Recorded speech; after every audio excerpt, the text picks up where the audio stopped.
rebel force has penetrated the shield and landed on Endor. This is where the fun begins.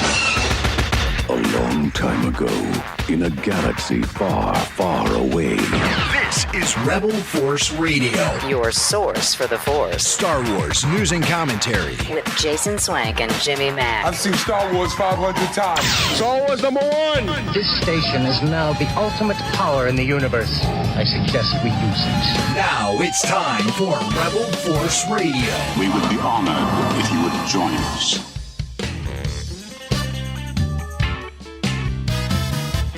Lord, don't strike me down for this observation, but on this holiday weekend, I can't help but think that we may have seen the death of Star Wars on Wednesday with that atrocious episode of The Mandalorian, but a couple days later, resurrection. Star Wars is back. I'm checking for the bolts of lightning coming down here in the studio. I asked Tyler before the show, I said, do you think that that's inappropriate? He's like, I think people will like it. All right. Anyway, I mean, of course, no offense. Do we say happy Good Friday? Well, anyway, it's Good Friday. Good Friday, if you're a Star Wars fan, and of course, many of us in the Christian faith are celebrating the Easter weekend this weekend. So happy Easter to everyone. Hope you're having a good holiday. Maybe you had today off. If you're in this part of the world, in the States, you probably, if you're a Star Wars fan, you may have taken the day off so that you could follow along the action. The live stream started at 8 o'clock a.m. Eastern time today, but that was really after all of the big announcements. You know, the big announcement was not streamed, but fear not, we've got you covered. We are going to be talking about all of the films that were released or were revealed, the film projects that were revealed, as well as all the news about the streaming series, some that we love a lot and are very familiar with, and some that we're waiting to get our first glimpse at on this very special RFR live stream event. Once again, looking at all the big announcements coming out of London. And I had a lot of texts to wake up to this morning, and the people that were getting up much earlier than me, including this guy, my good friend and yours from Chicago, Jimmy Mack. Here comes Peter Cottontail, skipping around that Star Wars trail, basket filled with plastic, grass, and Star Wars announcements, plus an AHSOKA trailer, too. Oh, yeah. Lots to sink our teeth into. Jason, I was up at 5:30 a.m. this morning. I couldn't sleep.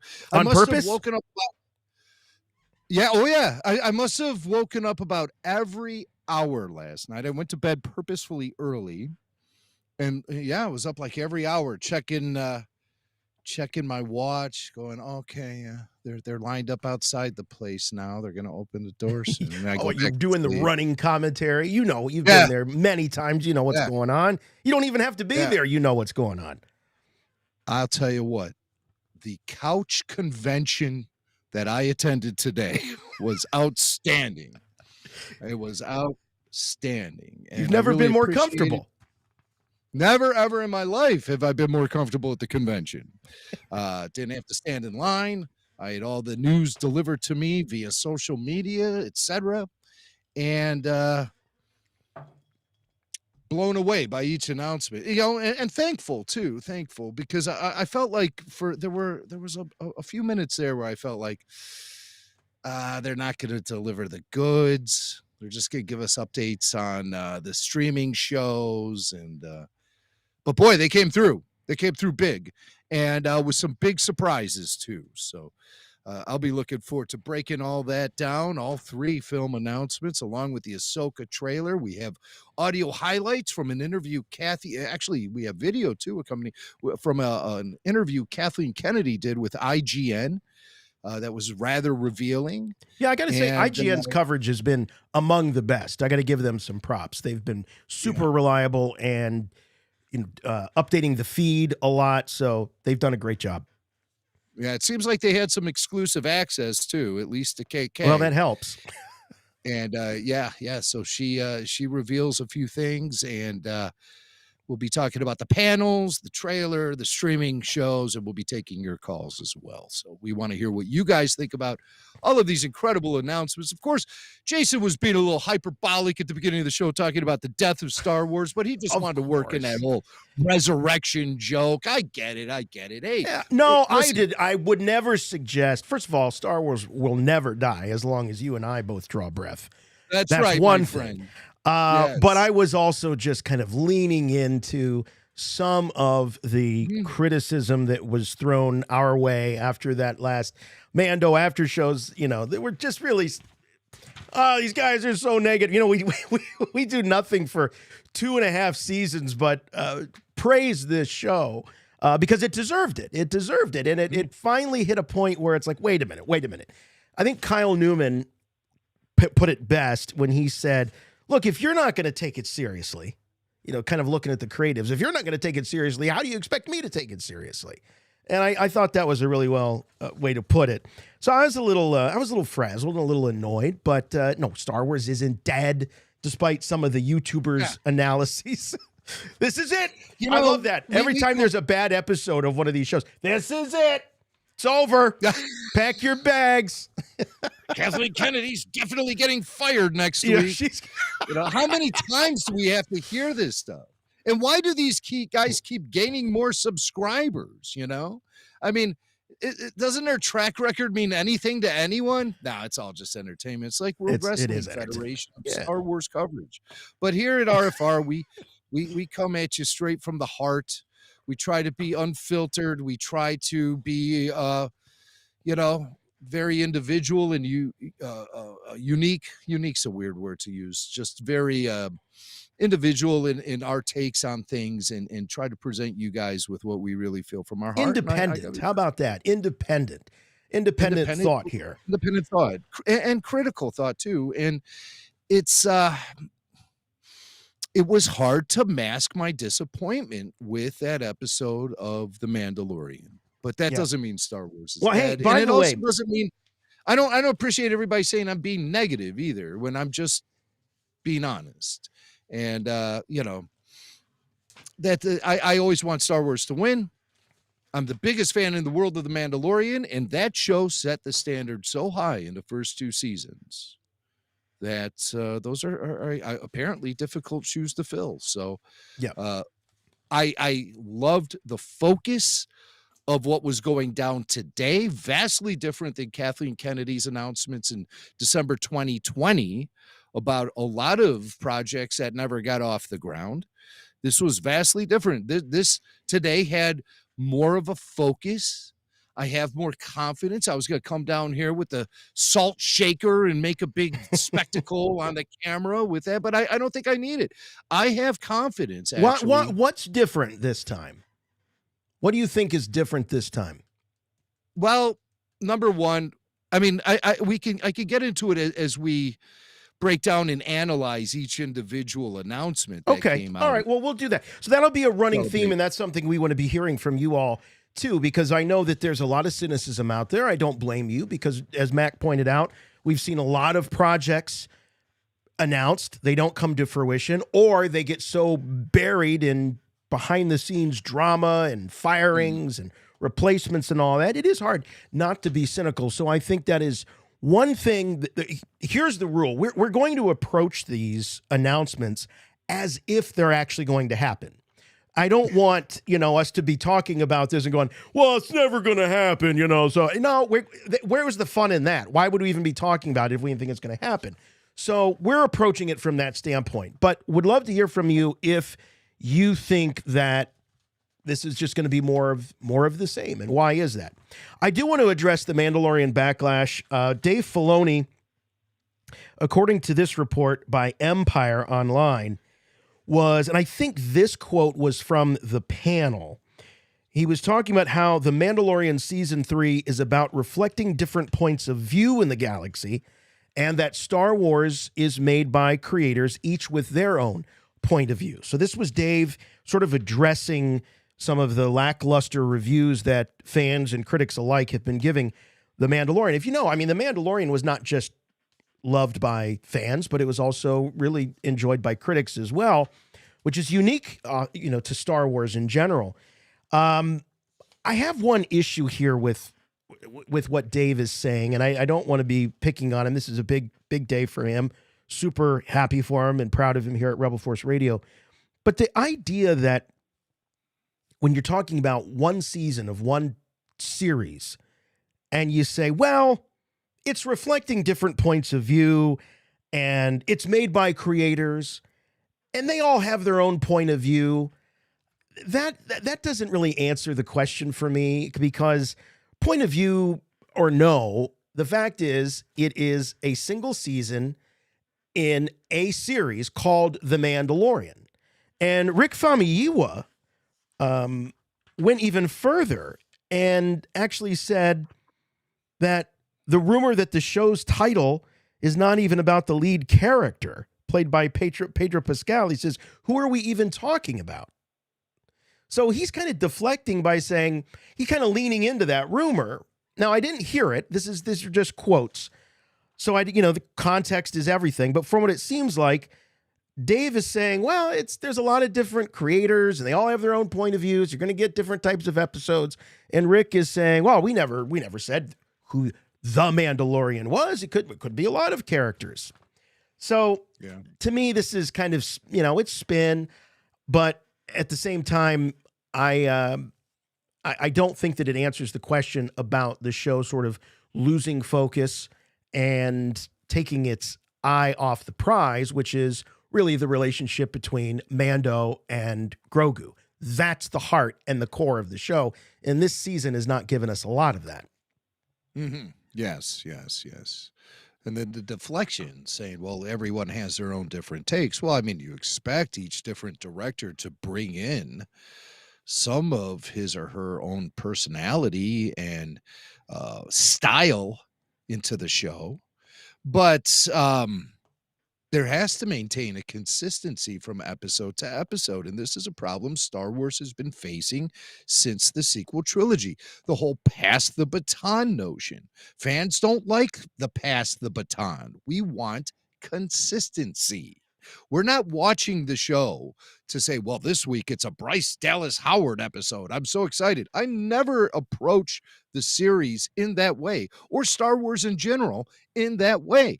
I want to see the next Star Wars movie. I don't want to see the next Bryce Dallas Howard movie or the next Bryce Dallas Howard show. I don't mean to pick on Bryce. He's just the most recent director. He's the name that pops in my head. You could use any director's name in this case. I'm not watching it because I'm a fan of the directors. I'm watching the show because I'm a fan of Star Wars, period, end of story. Exactly. And Andor, I think, is a great example of what happens when you maintain that focus. Tony Gilroy, we'll hear from him. At least I have a quote. I don't know if it's in our audio files, but where he talks about the advantages of doing a show like Andor versus an open-ended show. I'm sure he's referring to something like Mandalorian. So he does admit that he has some advantages. Now, my approach to this particular episode of RFR is really to focus on the 3 film announcements and the AHSOKA trailer. I think we'll be doing a full and comprehensive review of the entire weekend and all the announcements contained within, along with interview highlights on Monday.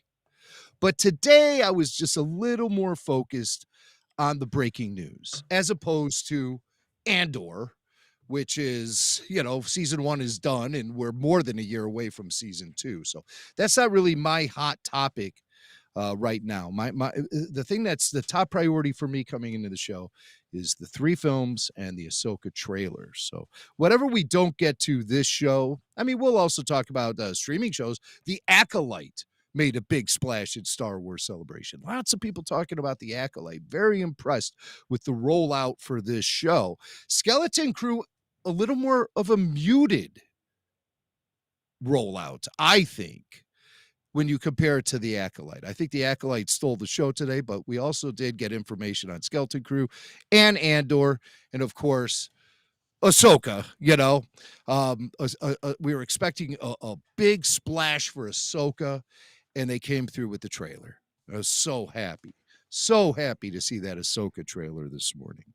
And getting pumped up for that series dropping in August, and we'll break down that trailer scene by scene. All right, before we start, let's talk a little bit about Rebel Force Radio on Patreon. Go over to rebelforceradio.com, click on the Patreon banner, or you can go to patreon.com/rebelforceradio. You can sign up for the membership level that suits you and your budget. And there's a number of options there, 6 different levels you can choose from. And some of the benefits are, well, first of all, you support Rebel Force Radio and our efforts here. Also, bonus podcasts like RFR Q&A, the Babu Freaks, RFR RPG, ad-free audio podcasts, the Rebel Force Radio podcast, and the after shows, ad-free, full show video. So some of you just saw, probably for the very first time, the Rebel Force Radio video podcast intro. Well, you could see it each and every week if you are a member of the All Access tier of RFR on Patreon. You can see the full show video. We record them all. Community access, early bird releases, exclusive perks, things like hangouts. When we get together, when there are new movies coming out, sounds like if all these movies come out, we'll have 3 RFR hangouts. And that will be a lot of fun. And if you are a member of Patreon, you get early access to that stuff. Plus, when you call in on these after shows, these live streams, you get advanced to the head of the queue. So we take those calls first before we go to anybody else. Isn't that right, Tyler? That what we do? Right? Yeah. That's exactly Tyler's joining us. Tyler, thanks so much, man. You have really been one of our heroes over the last couple of months as we've been doubling down on these after shows and live streams and whatnot. So it's great to always have you with us. Thanks for hanging. And now Tyler did admit he wasn't fortunate enough to have the day off. So a lot of this news is going to truly be news to him. So, Ty, when we catch up with you at the end of the show, you'll be able to tell us, hey, what was that again about the James Mangold? Who's he and what? Yeah, be the barometer. That's why we also call you our official show observer, call screener and show observer. So good to see you, Ty. And a Bobby good to be Freak. here, man. All right. Let's get into it. Let's talk about the 3 new films that were announced in this. Jim, what was the name of the panel? I remember we talked about it was kind of a boring name. It's like Lucasfilm Studio Showcase, I think that's what they called it. Yeah. Very similar to the title they gave it at Star Wars Celebration Anaheim. And some very exciting stuff going on in the panel. Of course, I could only follow it via Twitter and occasional photos and brief videos that popped up online. So thank you, everyone who was there doing that, leaving no fan behind. You know, that's including that's us on our beds and couches. Yeah. So I mean that it's something we preach, but also something. It's a service that we really appreciate when we can't be there ourselves. So everyone's there. Everyone's pointing their cameras at the stage, and they are tweeting about everything that's happening in real time. And it was a lot of fun to watch. Sitting there biting my fingernails as Andor, the Acolyte, and Skeleton Crew get their time in the sun. But I'm waiting for the meat on the bone. And the first thing they delivered was the AHSOKA trailer, which was outstanding. But the biggest news of the day was the announcement of 3 Star Wars films. This is something that Jeff Snyder, who is an industry insider and reporter, he had revealed on the podcast Hot Mike. That's his show, Hot Mike. I enjoy listening to that show. These guys have some good inside information, and they revealed yesterday that we would be getting 3 film announcements. We would be getting the AHSOKA trailer.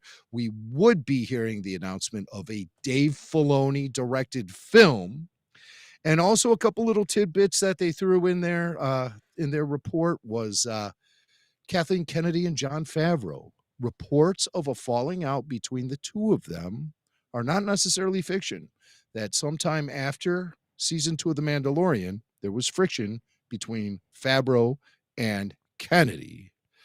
Now, of course, this is not anything that's been vetted or spoken about by any of the players involved, like John or Kathy, But let's face it, the other announcements the guy made that accompanied this report all came true the very next day.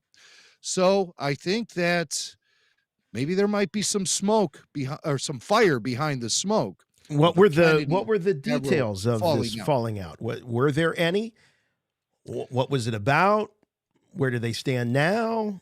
Evidence at Star Wars Celebration? The Boba Fett series in itself was a bone of contention, along with bringing back Grogu and the Mandalorian, reuniting them in that series was also a bone of contention. And I find it kind of curious that Dave Filoni will be directing the big culmination event, film event, at the end of all of this. I would have thought a Favreau-Filoni tandem, or Jon Favreau himself, who has, a long career in film directing and filmmaking. I figured he'd be the guy to take the Mandoverse film and make it a reality. But it doesn't look that way. And so I'm wondering then, what will John's involvement be in the Mandalorian film? Will he be on board as a producer? Will he be on board as a writer? Or will he find that at the end of the Mandalorian run as a series, Jon Favreau may step away from Star Wars?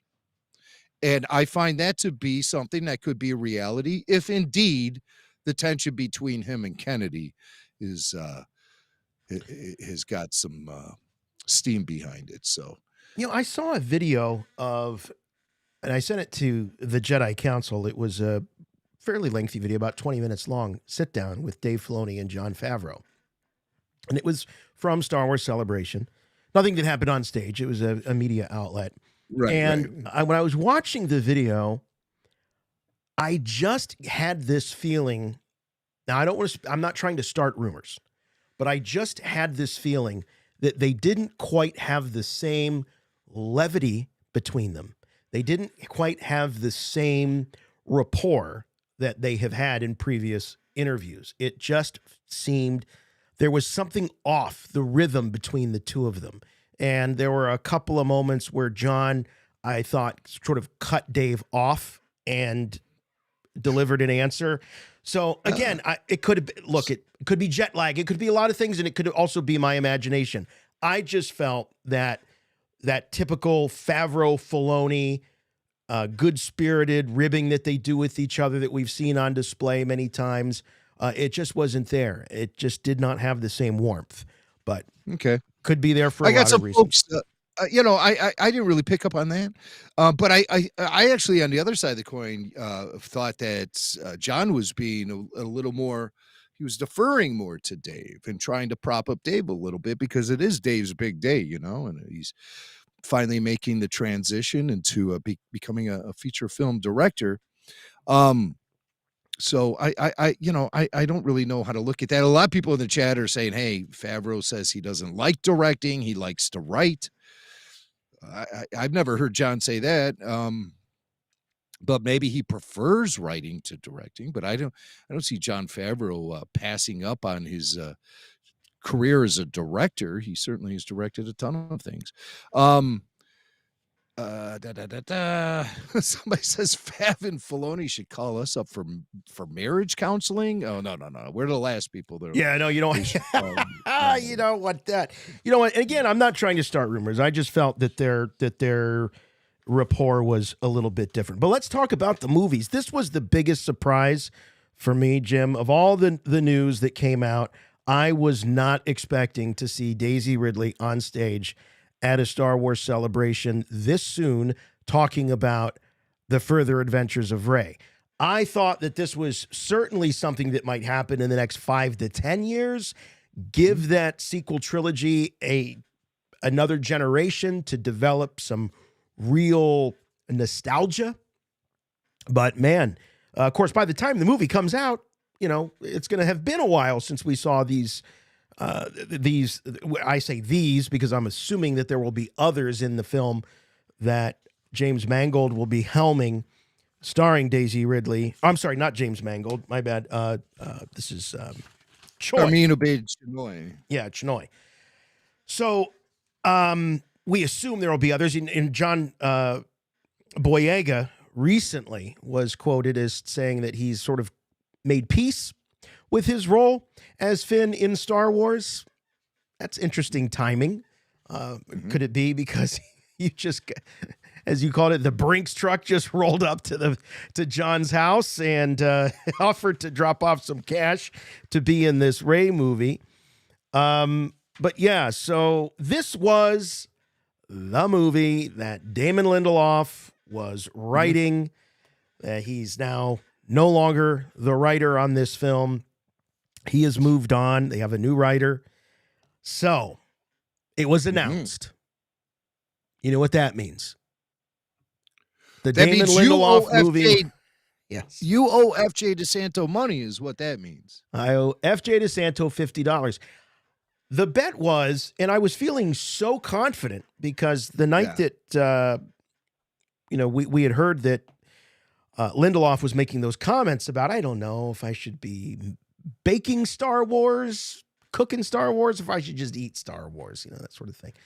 And I thought, this movie's not coming out. I mean, it's certainly, if it does come out, it's not going to be ready in order to introduce it or announce it at Star Wars Celebration in London. So I was very confident and cocky. I said, FJ, that movie's not. And I think I even said, no Star Wars movies are going to be announced on stage from Star Wars Celebration. I figured it was all going to be about the Disney Plus series, the new stuff, the old stuff. I was wrong. FJ was right, so I owe him the $50. Now, I could have really been a jerk and said, well, it's not really Lindelof's movie anymore, so technically, I don't owe you anything. But it was the Lindelof project. It is now the Obaid Chinoy project, and we know that it stars Daisy Ridley. Jim, curious this thing isn't called Episode 10. Oh, well, something I heard very early on in the Disney acquisition of Star Wars was that they had sent out sort of a writer's Bible to certain people who dip the pen into Star Wars. And they said no more Roman numerals. They were convinced that fans didn't want to see Roman numerals. They were convinced that numbering the films would add additional pressure on the general movie audience to see 6 movies before they see The Force Awakens. And they wanted to remove that pressure so the casual film goer could just stroll into the latest Star Wars film without feeling like they missed the first 6 parts. They did use the Roman numeral in the crawl and the crawl only. For the rest of the marketing and promotion for the films, there was no Roman numeral attached. So the notion of Roman numerals and the fact that Star Wars as a franchise has moved away from the trilogy format, and they're going to be steadfast about that. They've moved away from the trilogy format, and they're going to present us with this film standalone, call it what you want. I think calling it a standalone is premature because I think if the film's success is intact, then it will definitely be something that could be spun off into other films featuring Rey and the new Jedi Order. I love the terminology there, hearkening back to the old Del Rey 25-book series from the late 90s, early 2000s, the new Jedi Order. How much of that storyline is going to remain intact for this new Daisy Ridley film? Obviously, this is post-war. The First Order has been defeated. Palpatine is gone for good. So a new threat must present itself to the galaxy as Rey is struggling to rebuild the Jedi Order. And will that threat come in the shape of the Yuuzhan Vong? It's possible. It's more than possible. Wait a minute. Are you saying that they're afraid of Roman numerals but not afraid of using the Yuuzhan Vong? Well, I guarantee you if they use the Yuuzhan Vong, it'll be a Yuuzhan Vong like enemy, and they won't be using that name, Yuuzhan that Vong. specific now? Well, I wouldn't go so far to fully predict that, but I just think that with them using the specific terminology, the new Jedi Order for this era in which Rey is going to be rebuilding the Jedi, I think that lends itself to the possibility we may see elements from that book series appear in this new movie. Will they call it the new just Jedi? insert Daisy and Rey instead of Luke. Instead of Luke and all the other Jedi. Because Luke had a fully fleshed out Jedi Academy, and the knighthood of the Jedi Knights were in full swing once again by the time of the Yuuzhan Vong conflict. So, but from what we understand, this is going to be as the Jedi Knights are kind of floundering a little bit, is from what I got. We have a clip from Kathy here.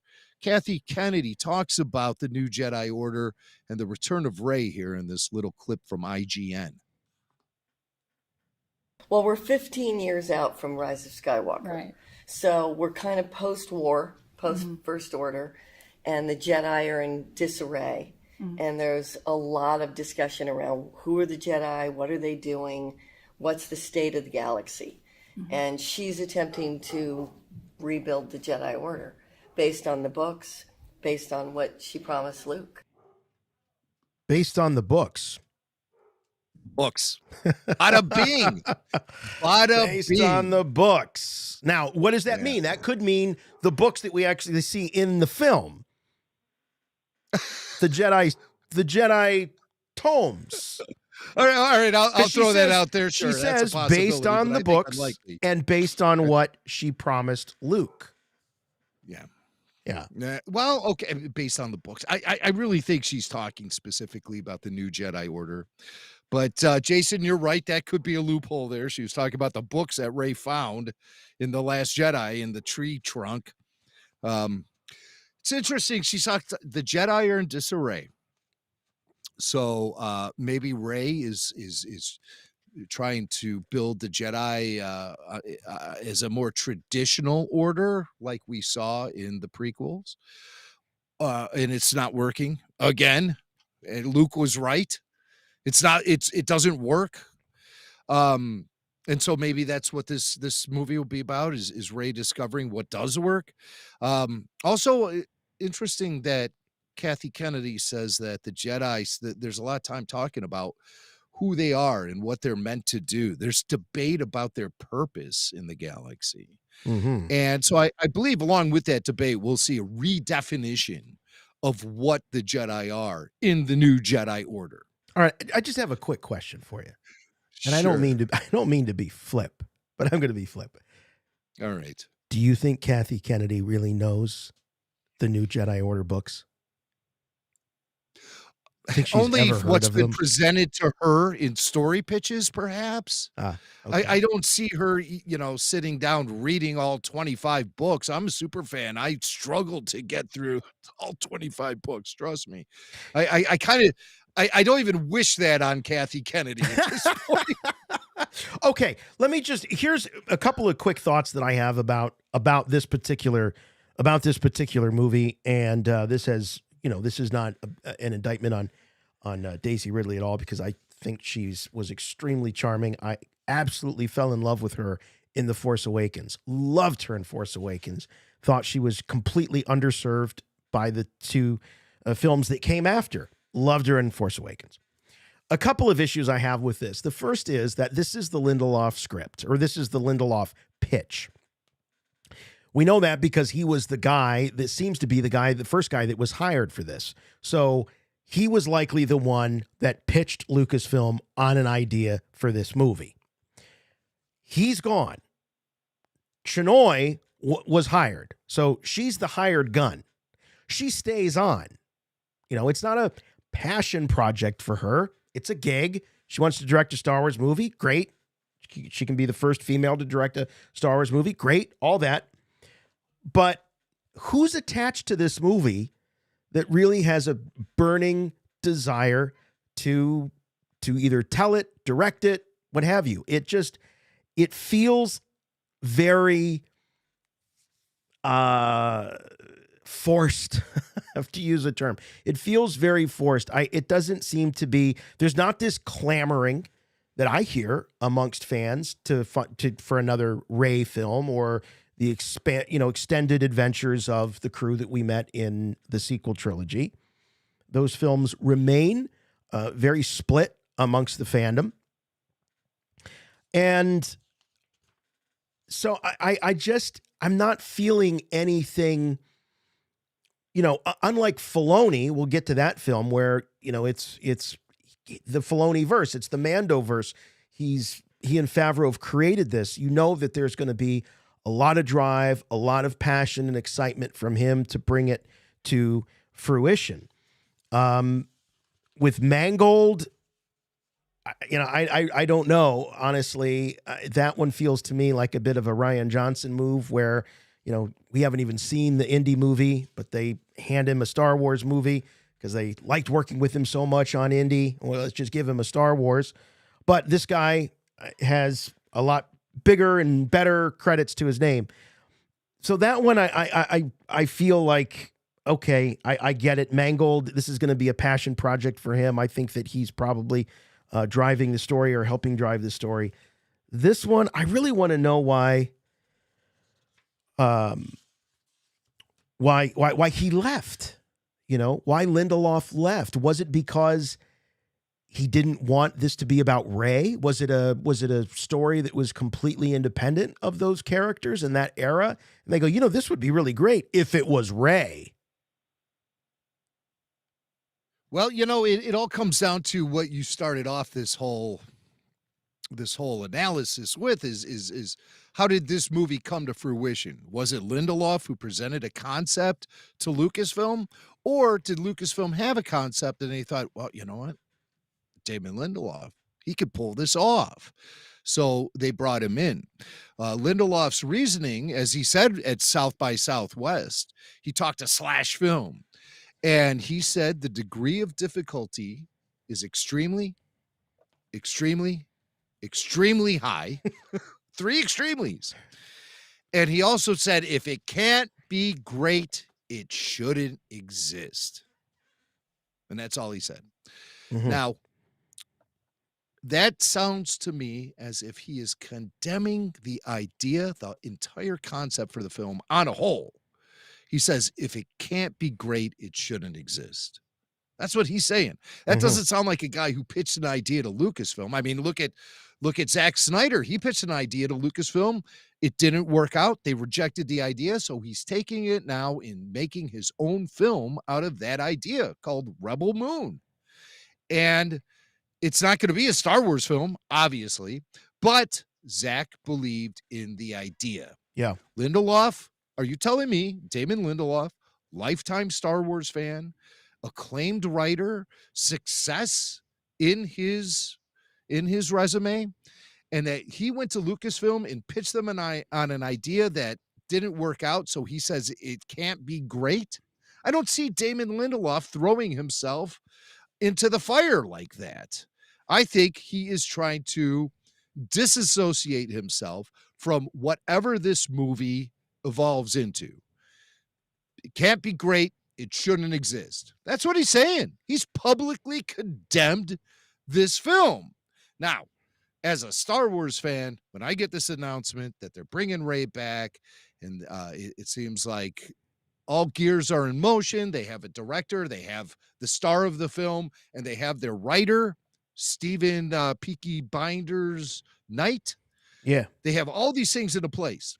That gives me confidence in the film. And when I look at Lindelof's statement, if it can't be great, it shouldn't exist, then I'm more apt to say, well, Damon Lindelof just simply wasn't the right guy for this particular project. That's the optimist in me, the optimistic Star Wars fan in me. I want to just avoid the notion that Lindelof thinks it's not a good idea, because that's what he's saying. It's not a good idea. But in the right hands, it very well could be the right idea. And I believe this is the Star Wars film we'll see next in 2020. That's key, though. That's key. All right. So either way, whether Lindelof came to Lucasfilm with the idea for this movie or Lucasfilm hired Lindelof to write a script based around this idea. Yes. Either way, okay. First of all, why would Lindelof try to write a script for an idea that he didn't believe in? I don't think he would. So that makes me think that Lindelof came to Lucasfilm with the idea. Mm. Or the idea evolved as more cooks came into the kitchen. Well, that's possible too. That's possible too. But when you think about what his words are, it has to be great. Why do it? It's very, very, very difficult. If I had to put money on it, I don't think this was intended to be the adventures, the further adventures of Rey Skywalker. I think it was intended to be something else. They took elements of it and they decided to get Rey back on the big screen. That's what I think it was. I think that's what made Lindelof walk. Hopefully we'll find out at some point. That's just a guess. But he took his writer with him, though, too, Justin. That's right. Gibson. So you have. Well, they're both writers. I mean, I don't. Lindelof wasn't attached to this film to direct it. No, it was just two writers, and so he had his writing partner, and this idea, which appeared somewhere. But again, as you're saying, Jason, maybe it was an entirely fresh concept that Lucasfilm felt like the best idea would be then to use it as a vehicle for Rey and continue her story. Hey, remember when we went to Star Wars Celebration and we saw the props and the costumes from Force Awakens for the first time? I forget which celebration that was. And it remember, was 2015. 2015. And you remember when we saw Rey's speeder and it was marked Kira's speeder?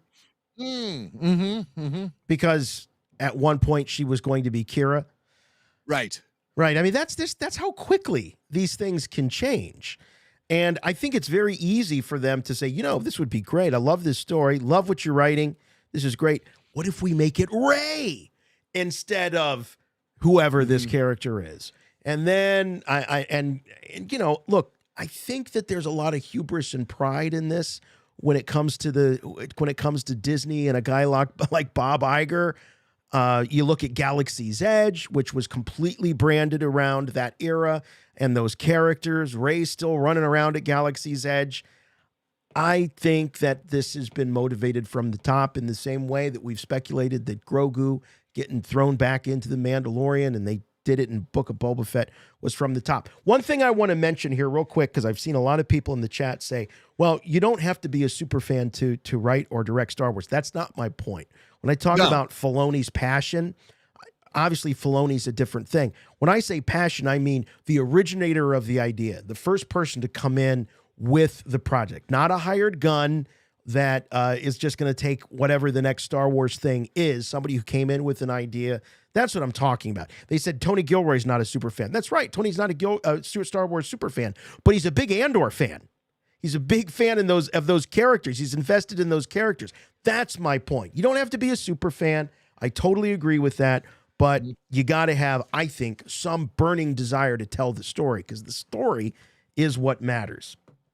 So the falling out with Lindelof and Lucasfilm, the idea of Rey being involved in this. So, I mean, there's kind of a timeline that we can forge by looking at Daisy Ridley's Instagram account.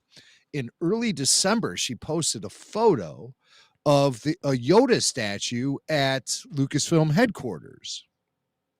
I'm not really sure which headquarters she was at, but I think they might have some. I don't know which office this was at. It doesn't appear to be the San Francisco office, but she posted a picture of this R2 statue, and it was a statue of. Did I say R2? I meant Yoda. The Yoda statue. It was in front of some Ralph McQuarrie art from Empire Strikes Back, Cloud City. And Daisy Ridley took a picture of it, posted it on her Instagram. So everybody starts talking. Why is she going to a meeting at Lucasfilm? Something's up. So this is early December. Lindelof walked away from the project mid-February. So this was after they hired their lead, or at least negotiations were underway with their lead. And I believe it all started in early December. And so you might be onto something, Jason, where Lindelof came at them with a concept and then they twisted it around to make it a vehicle for Rey. And that's why Lindelof decided to leave. Yeah. Your guess is as good as mine, folks, but that's the timeline. Now, you know, we're talking about this as, you know, like Lindelof doesn't like the idea and all that, whatever. I want to think about how I feel about it as a Star Wars fan. And I believe this is the film that will be slotted in December 2025. It'll be a direct follow-up to the sequel trilogy, but yet 15 years later. So that gives you a lot of flexibility to come up with something that is totally independent and on its own, a fresh story. And so 15 years after the sequel trilogy, they're going to have to age Rey a little bit, you know, because if this film gets released on schedule for 2025, it'll be celebrating the 10th anniversary of the release of The Force Awakens.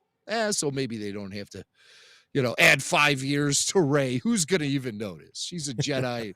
She'll use her Force skills to maintain her youthful appearance. I'm sure that's how we'll work around it. And I also hope they get her a better wardrobe, or at least something different to wear. She wore the same damn crap for all 3 films of the sequel trilogy for the most part. I want to see her like maybe in Jedi robes, or maybe dressed like Luke at the end of Return of the Jedi. That to me is the obvious place for the baton to be passed, is put her in all black, give her a cloak and everything, make her look just like Luke. I would love that. Hey, speaking of Luke, there's a question here. In the chat from Recordhead, could Force Ghost Luke be a possibility in the new movie? You know, unfortunately, IGN did ask this of Kathleen Kennedy, and she said it. Yeah, she said that. I didn't pull this clip, so I'm just going to explain to you what she said. That the spirit of Luke will be a motivating, like, I got to even reword that, because let's just say the vibe of Luke Skywalker will be something that very much influences Rey. Yeah. The vibe of Luke. But the likelihood of flashbacks or appearances of Force ghosts, Kathy Kennedy has already said that will probably be limited or none at all. So I wouldn't expect to see any Force ghosts. Now, obviously, things change in the developmental process, but Kathy did say in the IGN interview, flashbacks, Force ghosts, most likely not happening. Not happening. Well, you know, for this guy, I'm a little disappointed that she's going to do the thing that us growing up since the late 70s and 80s, and Luke Skywalker was our hero, that she's going to do the thing that Luke did throughout all of the novels successfully, in the books and the comics, but not in the films. She's going to pick up the saber, and she's going to be the one to reignite, you know, the flame of the Jedi throughout the galaxy. Yeah. Oh, well. Yeah, it is a hijacking of story. It kind of to is. a certain degree. It is a hijacking of the story. And so it's all about Rey now. But that's just, you know, that's how it's going. I am looking forward to the film. I'm looking forward to it offering a little more substance to the sequel trilogy, which we know is filled with plot holes. It could give us a real satisfying and fulfilling extension of the story that wasn't fully fleshed out to begin with, and maybe offer us a little bit more of a foundation, which I think the sequel trilogy desperately needs. You know, a lot of people talk about how the Clone Wars was able to prop up the prequel trilogy with all of its faults intact. It was able to minimize, let's just say, some of the storytelling deficiencies of the prequels. So I mean, I expect, I just think there's a lot more to be done to solidify the storytelling in the sequel trilogy, and I think the opportunity is there. I think Daisy Ridley is great on screen. I really have always enjoyed her as an actor and as a likable individual. I think Daisy is likable, and so I'm looking forward to seeing what they can do with that. Well, she got a very warm welcome at Celebration. She's a hometown girl. She's from the UK. She said, you could have brought her sweaty gym shoe on stage, and that would have got a huge response in that room.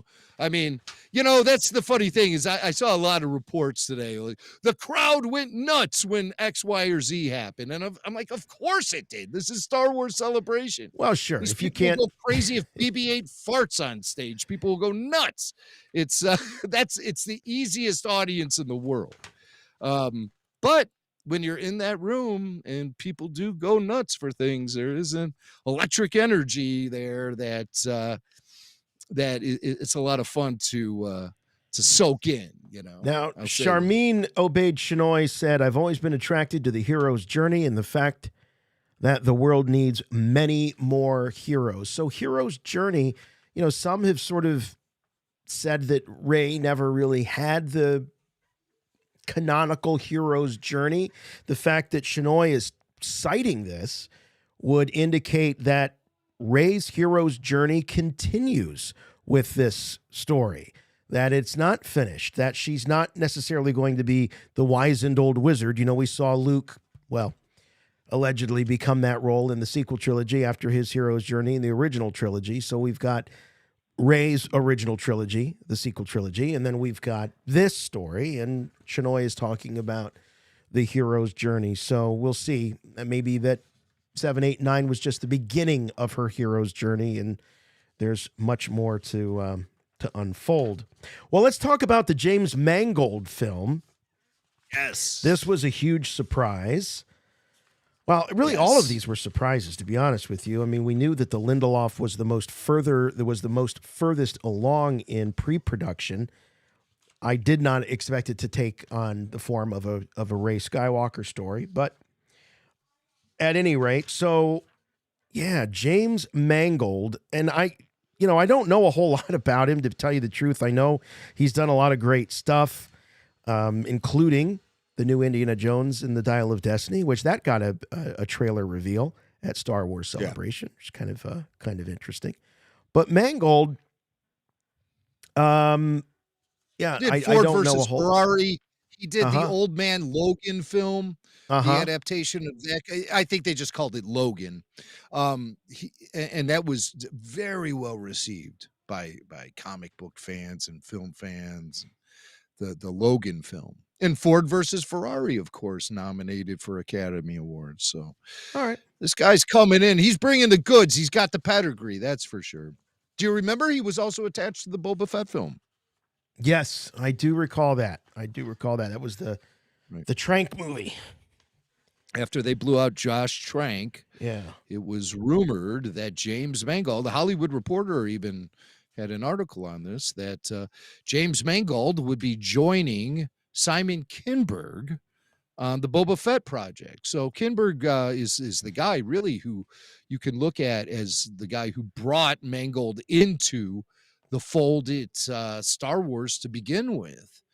And they obviously loved working with him on the Indiana Jones film. They have high hopes for that movie. And also I heard behind the scenes, some of our friends told us that James Mangold, buck stops right at his desk. He doesn't march to the beat of other drummers. He's going to be somebody who's going to really take ownership of this and make it his own. And I like that, in the days of studio interference or story group interference or Lucasfilm executive interference, that they're letting creatives loose. And I like that. Yeah, I suppose. I think there has to be a real unified vision. And if they're going to be tackling the Star Wars universe, the galaxy, from all these different eras. We'll show that in just a few minutes. That was something that Kathleen Kennedy was making reference to in the panel, these very specific and defined eras, that there still needs to be, some sort of creative director, someone that is keeping tabs on all this stuff. I don't know about, all these different creatives just running amok and doing whatever they want to do. I think that gives me flashbacks of the sequel trilogy. That's not necessarily what I'm getting at. I'm saying that this guy's not going to be a tool used by non-filmmakers to push forward agendas and crappy ideas. That he is going to maintain his integrity as a director, and he is going to filter out a lot of the outside noise and static that he's going to be getting. It takes a certain individual to be able to do that. I think James Mangold is the guy. I think he's a guy, and he's talking about something very interesting. The very first Jedi, the guy who got it together with the Force and made it into an institution. We're going to find out. You've seen The Last Jedi. Now meet the first Jedi. Right. We saw the last. So hopefully the first will be less of a bummer and a little more upbeat and optimistic about his connection to the Force. I think there's a lot of potential in this. We saw the Dark Horse comic series back in the day investigate this a little bit with their series called Dawn of the Jedi.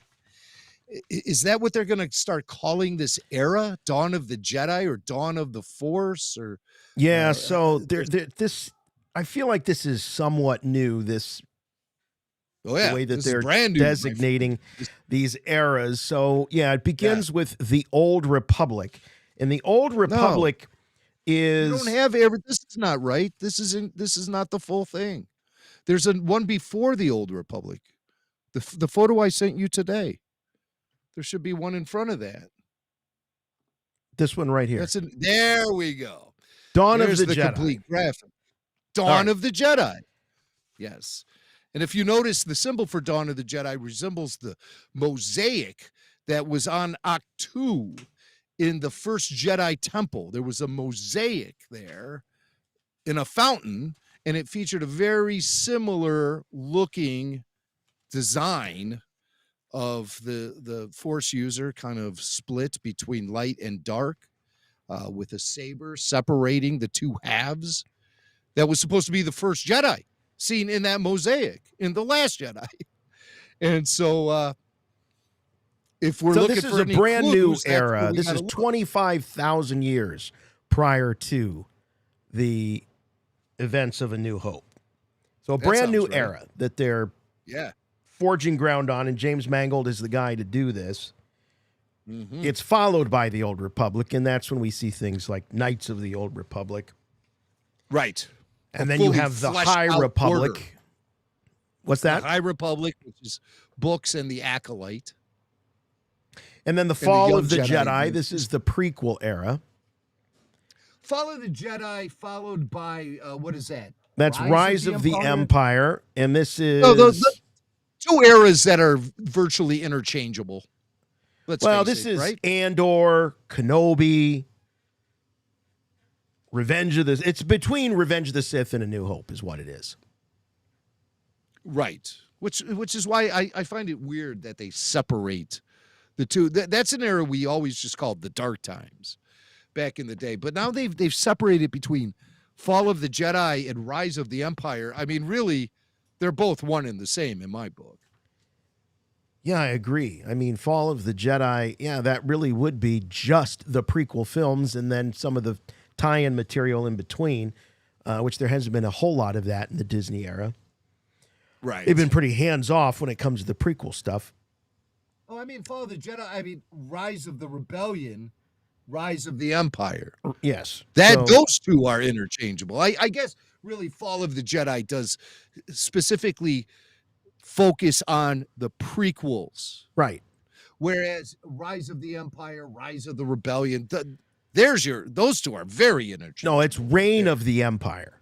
Or Reign of the Empire, Rise of the Rebellion, same thing. Yeah, Reign of the Empire. Same thing.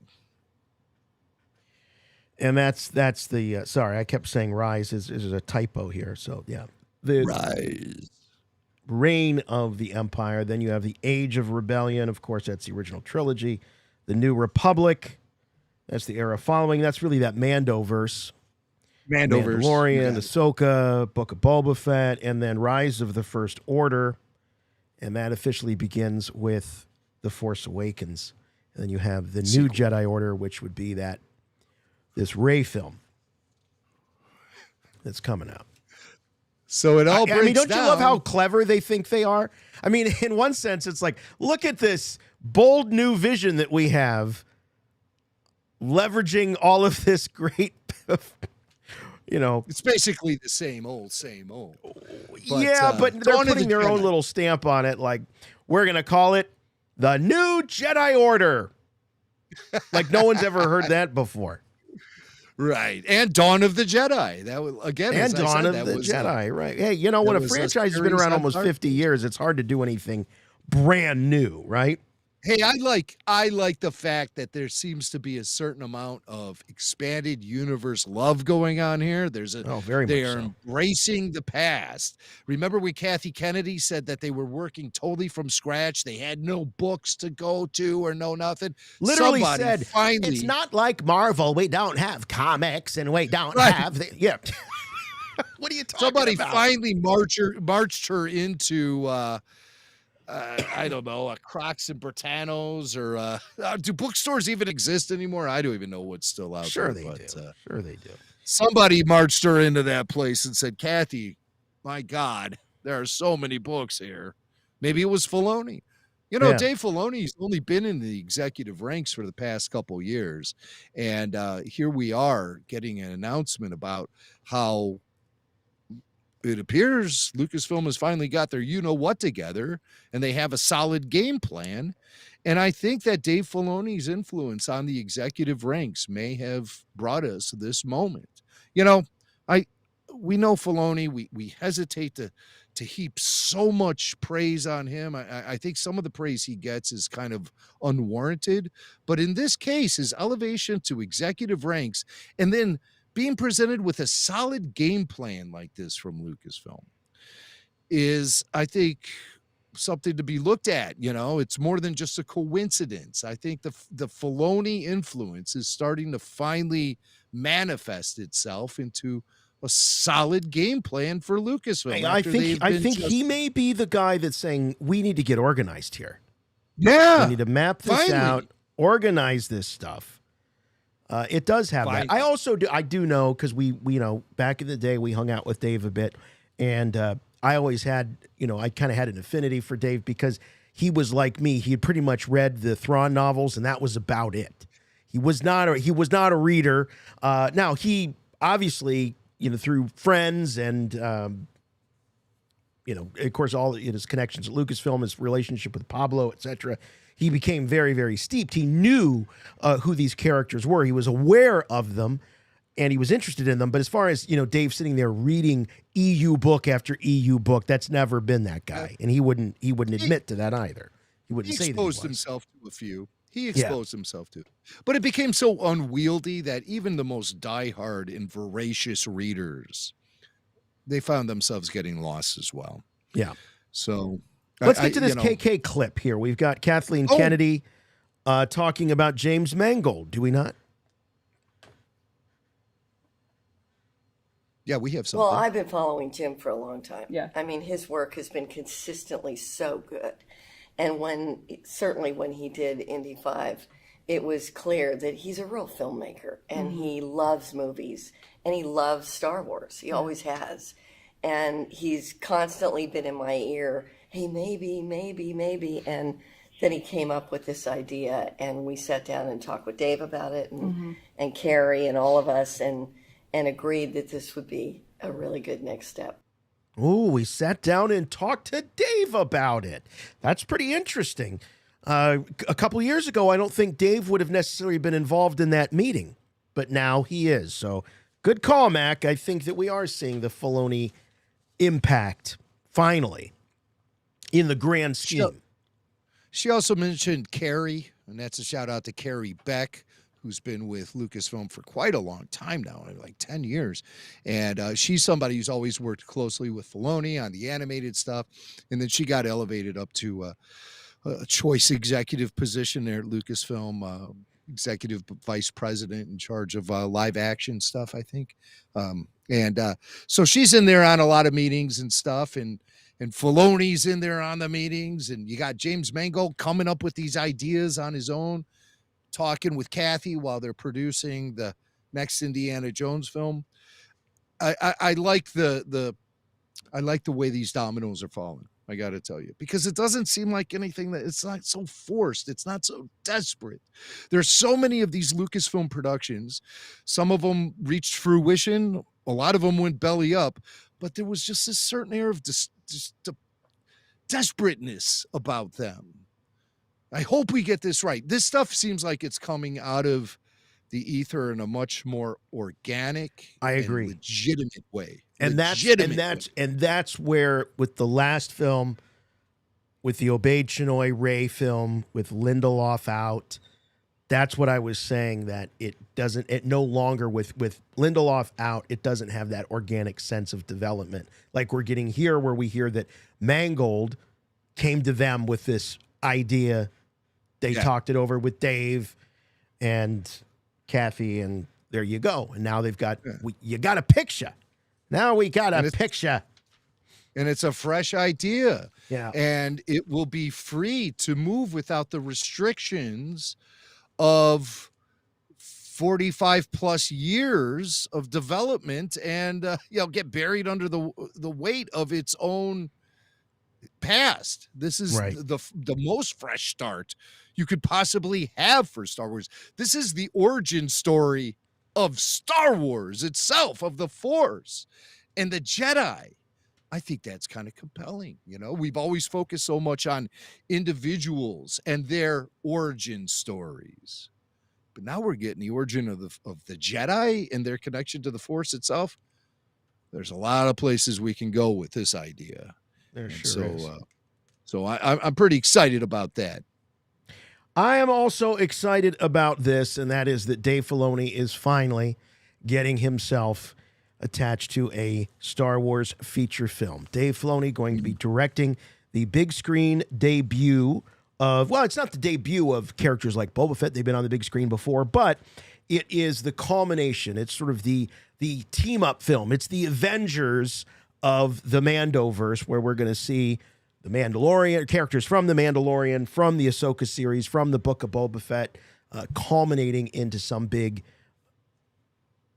action, whatever. I mean, it's going to be culminating into a big event. That's really what it is. It's an event picture where all of these characters finally come together. And you couldn't do it on TV. Or you could, but what a mistake it would be to do it on TV when you can just blow it out with a big theatrical film. And I hope that this is, and I don't just hope, I think this is the one that is really going to bring Star Wars back to the theaters in a big, big way.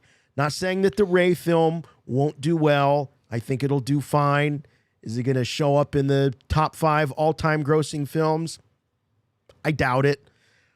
Could this movie do it? Yes. I think this movie, with the buildup of Mandalorian, even Book of Boba Fett, you throw in Ahsoka in there.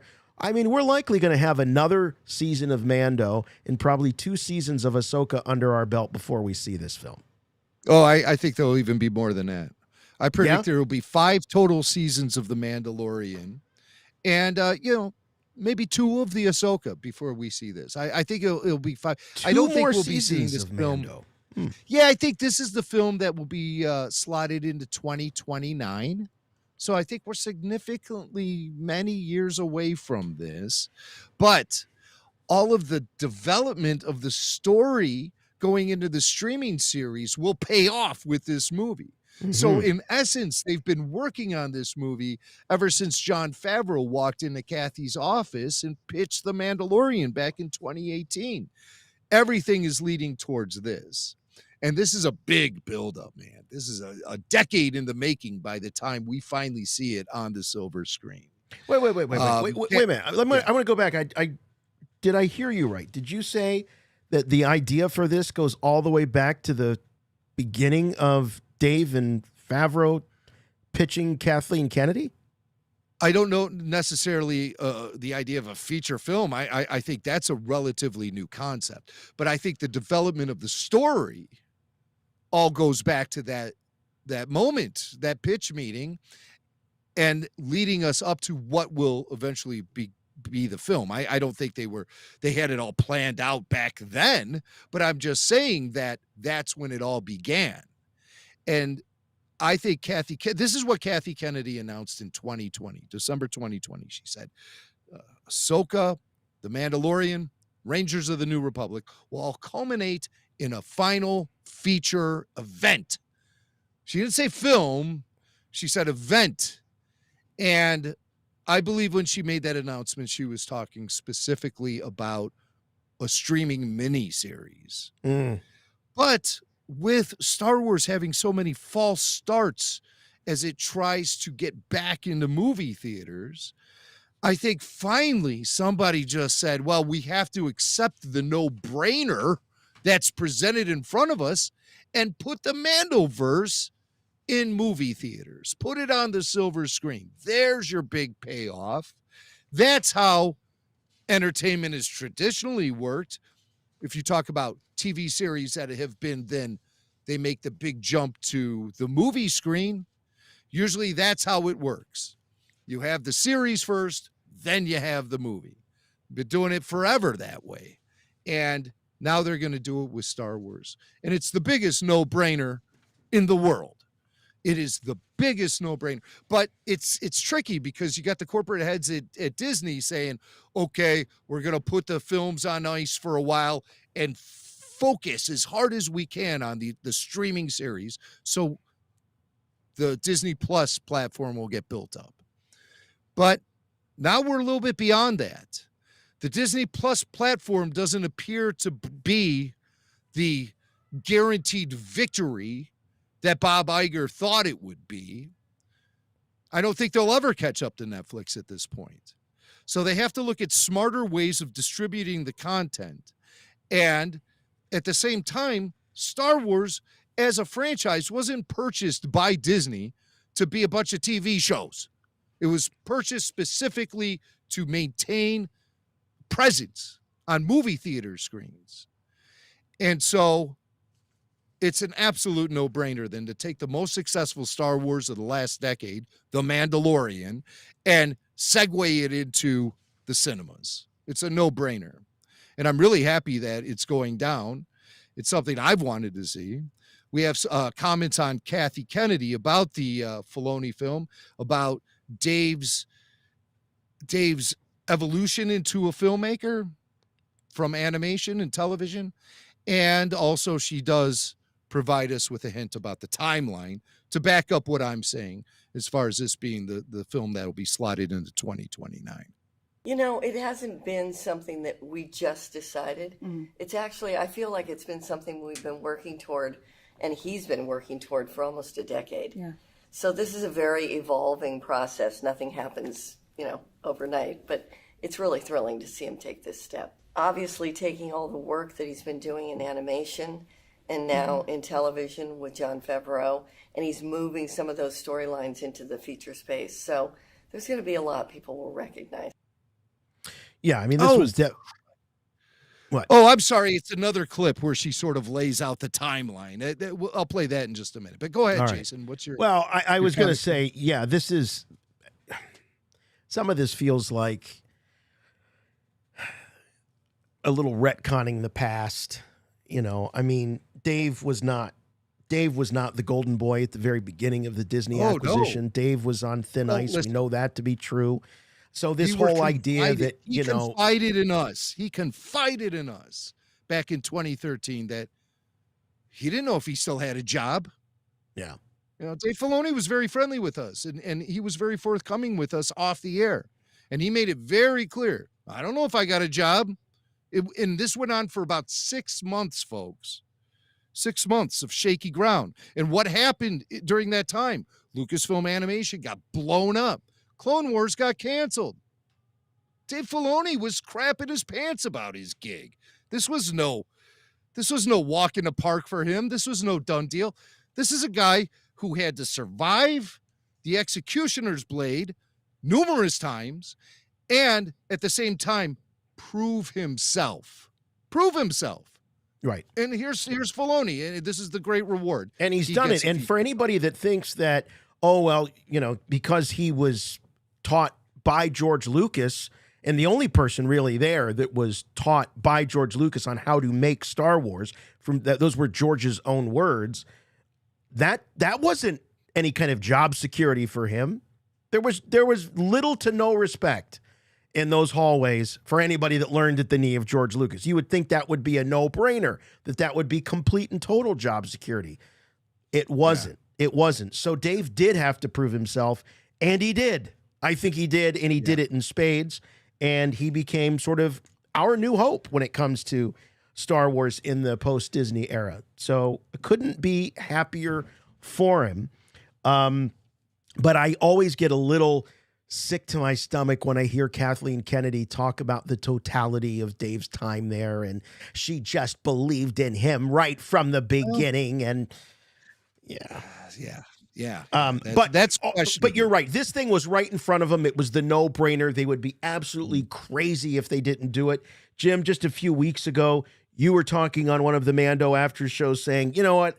I want to see Mando on the big screen. I want to see him blow it out with a big budget, and I want to see what this story looks like on a big screen.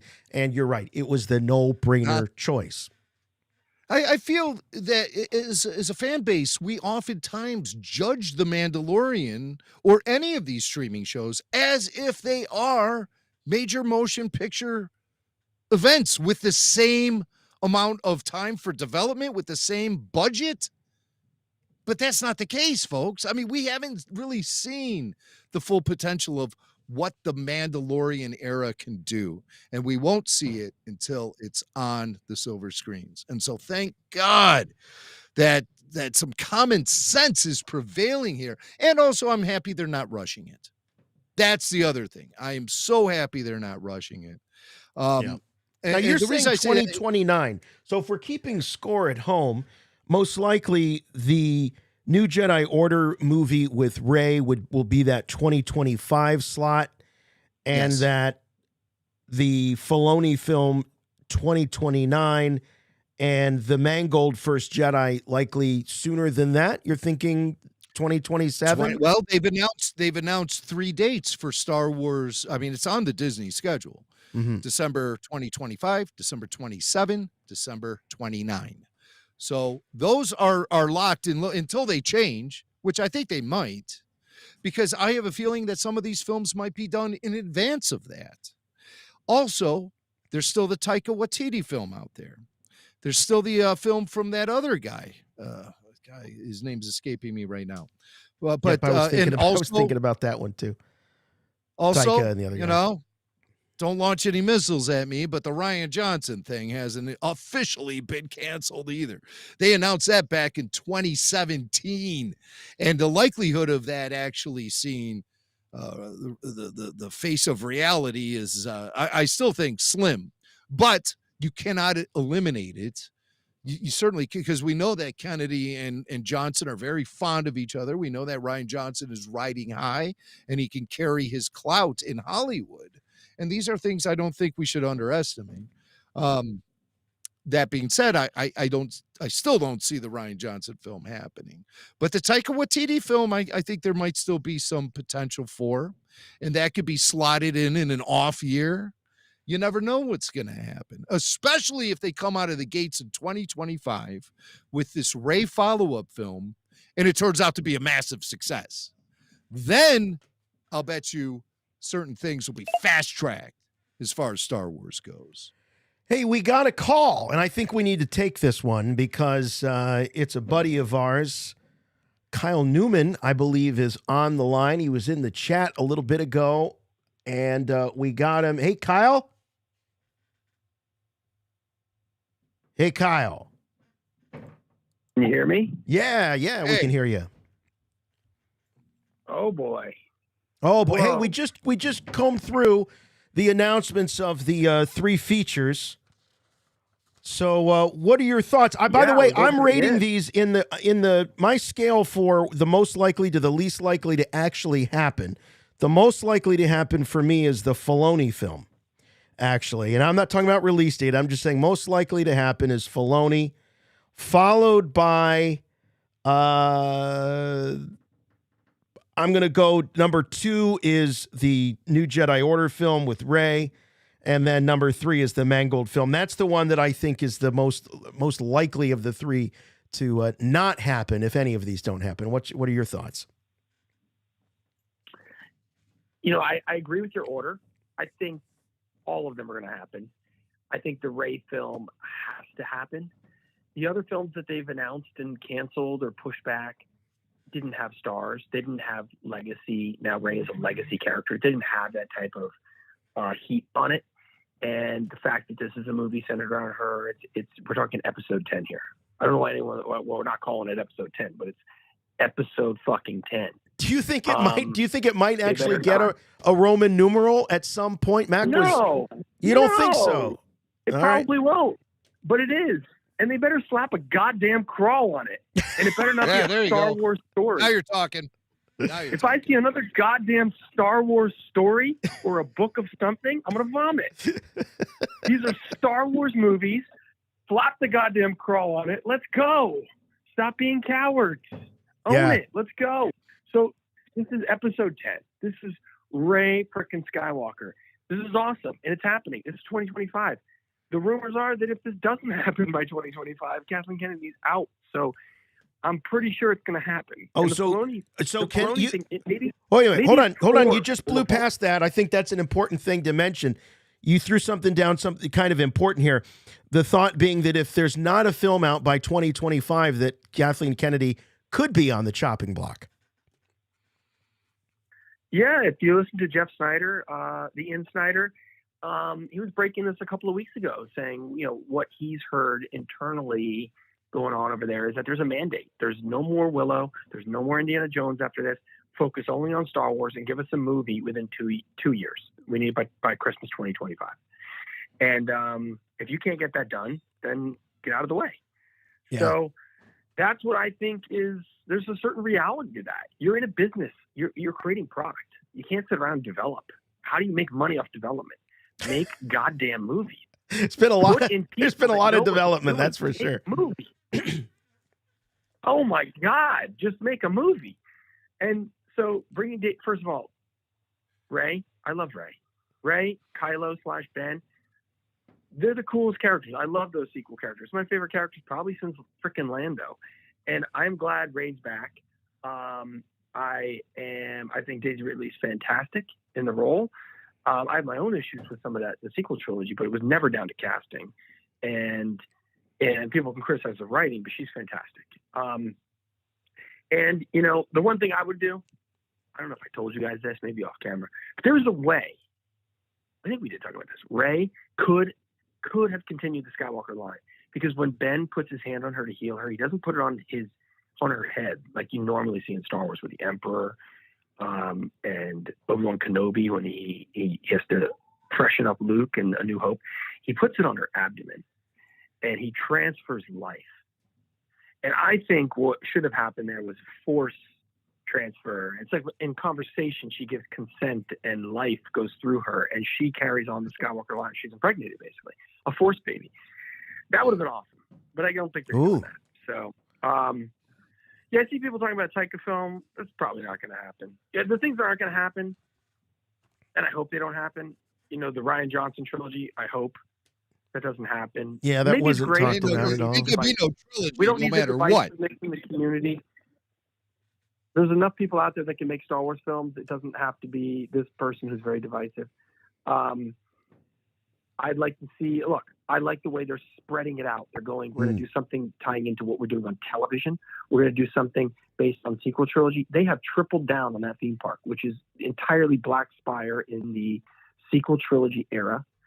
And they have to have content that supports that. They have to have a reason to keep Rey prancing around the park. They have to keep going with this. And who's still alive then? Characters like Chewbacca and BB-8. So think about the other characters that could be in a film with Rey.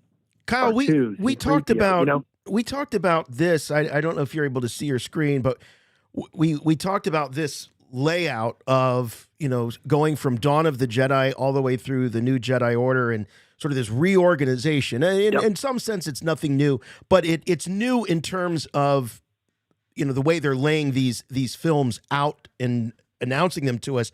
We thought that maybe this is evidence of Filoni's involvement at a higher level. What do you think? Is that possible?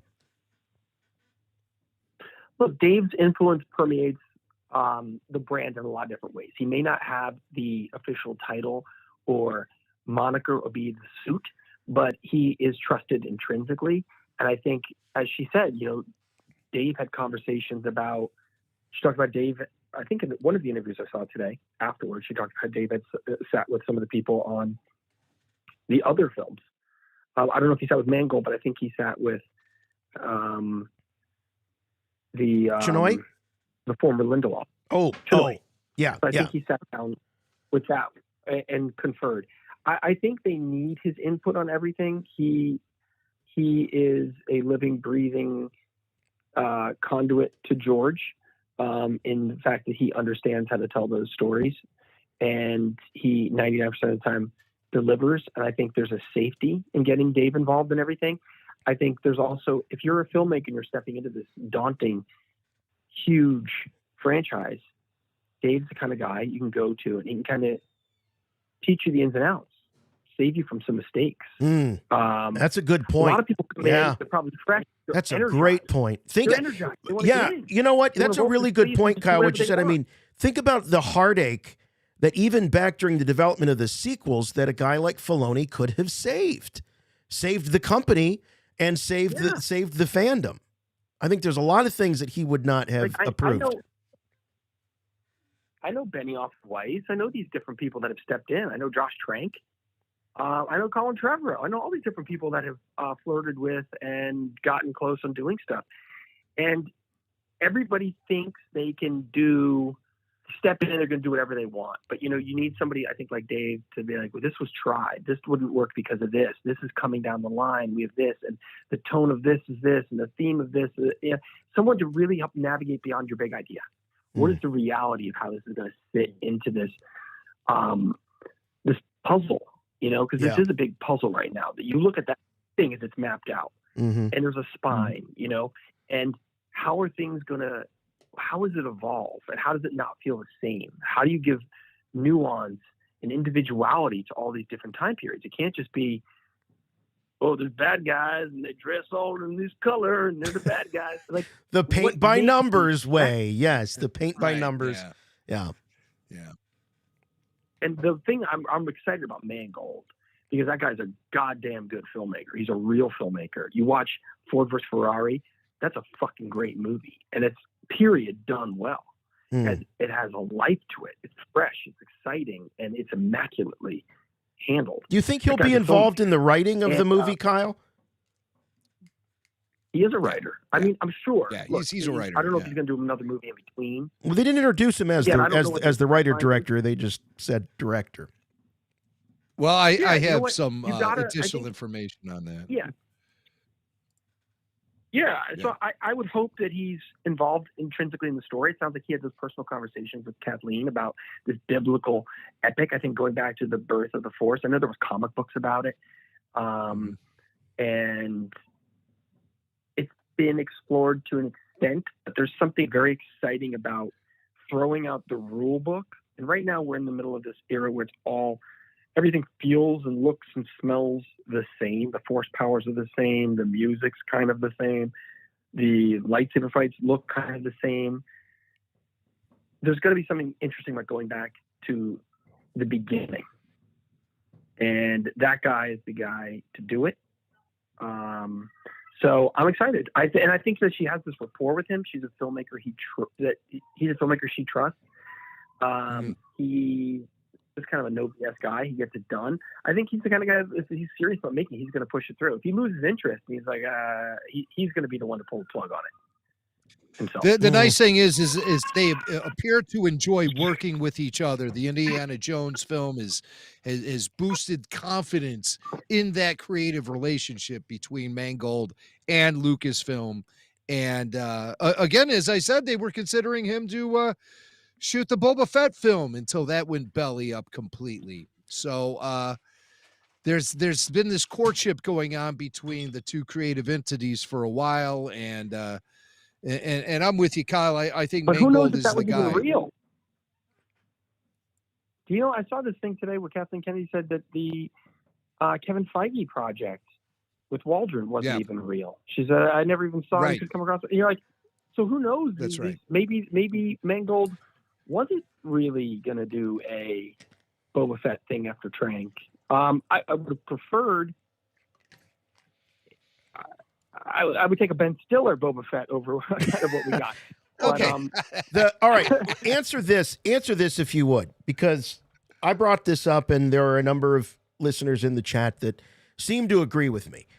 Tell me how and why the Mangold hiring,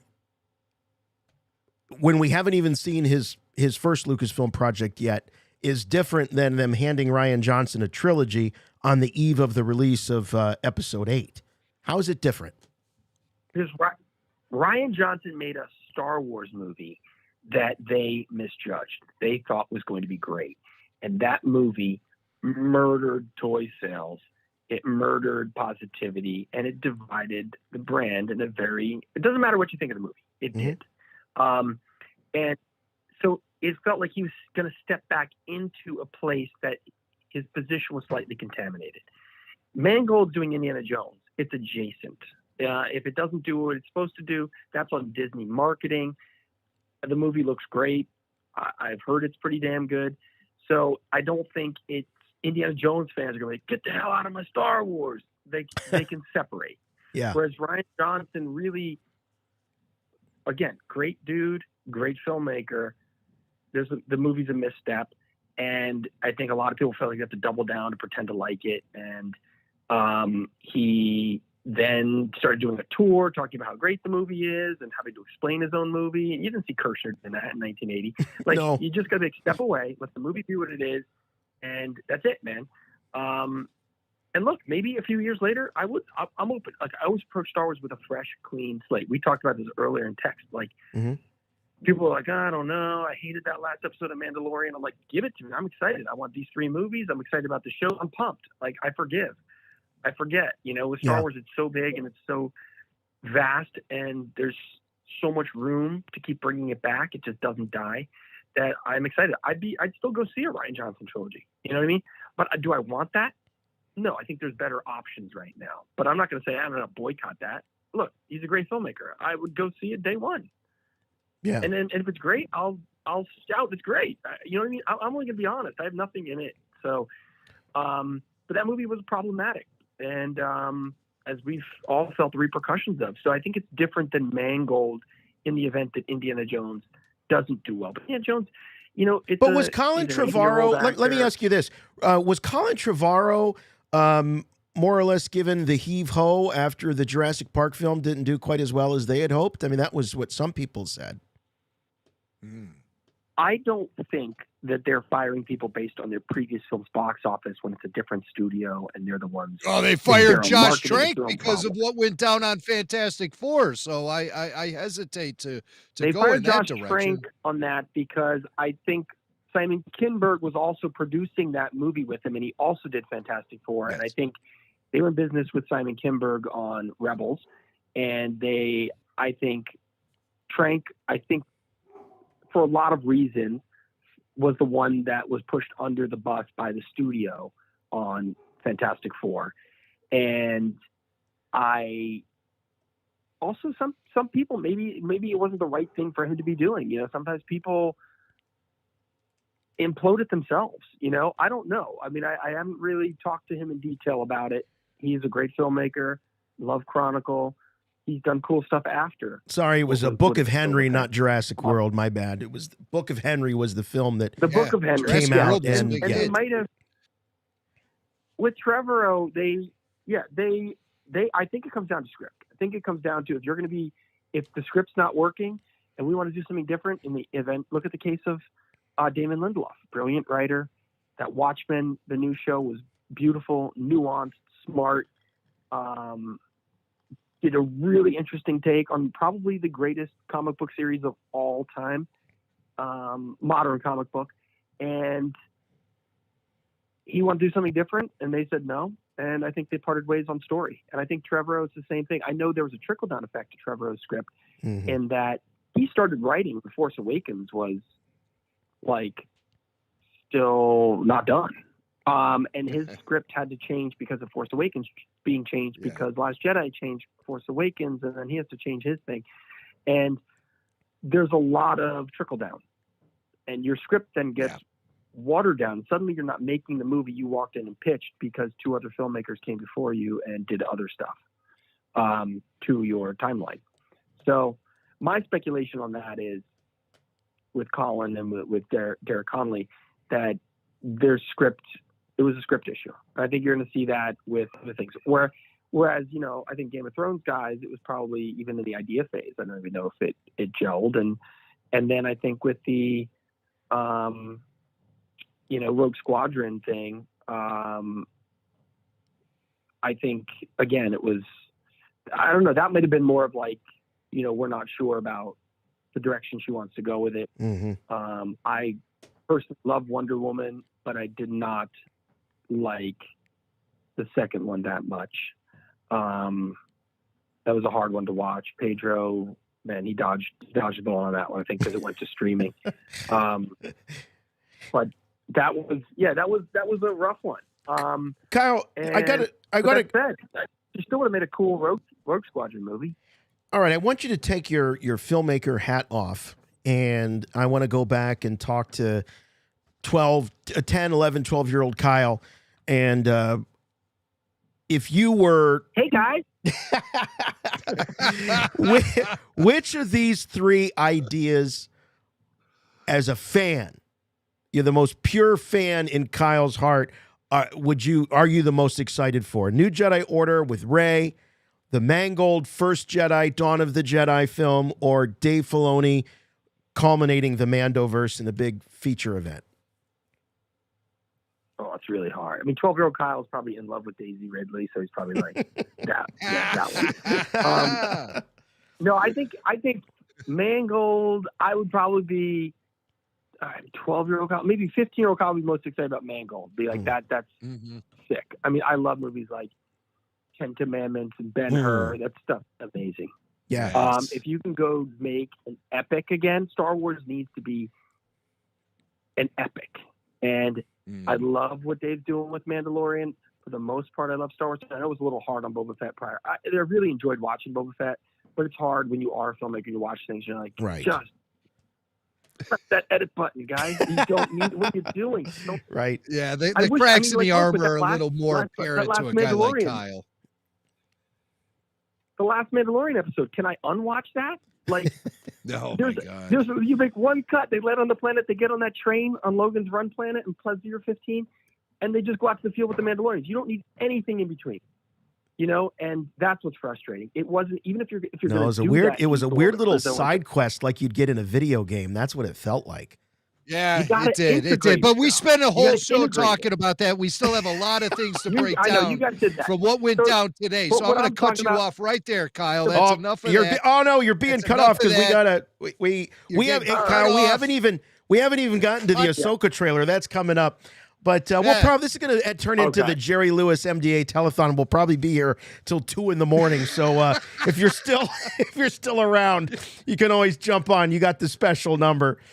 Of course. But hey, thanks for coming on, dude. I really appreciate it. All, thanks, buddy. Awesome. Really appreciate it. You're always welcome on the show. Always, always, always. Love you, Kyle. All right. Star Wars forever. All right. There we go. There he goes. Kyle Newman.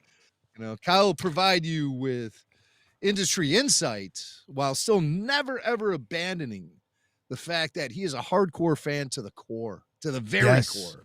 And I love that. I that's very refreshing. A lot of people in the industry, they try to bury their fandom from time to time. Not Kyle. Not Kyle. No way. Where is it on his No sleeve? way. It's tattooed on his forehead. All right, we do have some clips from KK that we have yet to play, and one of them is something Kyle was kind of alluding to some of the stuff about Rogue Squadron and the Feige film. She makes comments about that, but the first thing we're going to get from her, this is interesting. This is the stuff I want to know. Okay, you made your announcements. All right, we've been through that before. But how far along in the development process are you yahoos at this point? Are these announcements you made today worthy of announcement? Is there substance behind them? Because we know a lot of your announcements, Kathy, there's nothing behind it. No substance. So how far along are we in the development process for these films? Yeah, dang it. We're pretty far along. These are things, there's, as you can imagine, certainly looking at what Dave's been doing with AHSOKA, that'll be at least 6-7 years building to what it is we're going to be doing in a movie. As far as Charmine, we've been working on that for a couple of years already. And with what Jim's doing, Jim and I, because we had the benefit of doing Indiana Jones together, there was a lot of discussion about what that story is. And so he's, what's great about Jim is he's a writer-director, much like Dave is. So he can move that along at a pretty fast pace. So everything's kind of moving along. We may have a really nice situation where we have all of these things ready to go and we can take our time figuring out when we make them. All right. Okay. So I see where you're coming from, where the Filoni film likely to be at the end of this trio of movies. She said another 6 or 7 years. Before we would see it. So we can expect several more seasons of Ahsoka and Mandalorian. That'll keep us busy. I always think of Jim when the X-Files movie came out. That was one of those where it was on the small screen, went up to the big screen after its 5th season. Right. So it kind of passed that milestone. And so you don't want to rush these things. You want to make sure it's good and ready, and you want to make sure that you've set up a story worthy of a feature. And we've been saying that it's the Mando's a little wobbly season 3 here. So let's get it back on track. Let's really get it focused so that we can, gear up for this movie. I also heard, in that Favreau Filoni interview that it doesn't sound like they intended to be away for as long as they were in between seasons of Mandalorian. No. Obviously, pandemic and everything had a lot to do with it. So maybe we won't be waiting so long. And then there's some reports saying that Favreau was surprised by the inclusion of a Boba Fett series in the schedule, thus pushing back Mandalorian even further. And that could be some of the foundation for the problems he's having with Kathy Kennedy, if you are to believe those reports. But speaking about those films that get announced and then nothing happens. Yes. Well, they're DOA, right?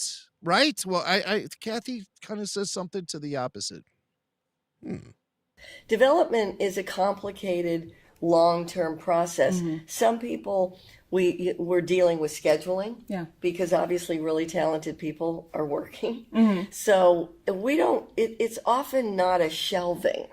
It's just, is it ready? That's really what it comes down to. Yeah. So I'm thinking about kind of projects like Rogue Squadron and Kevin Feige's project. So could those still see the light of day? Kevin Feige's project was something announced in the press, or I suppose fandom, but there was nothing ever got developed. Right. We never discussed an idea. We did, as everybody knows, Kevin's a huge Star Wars fan.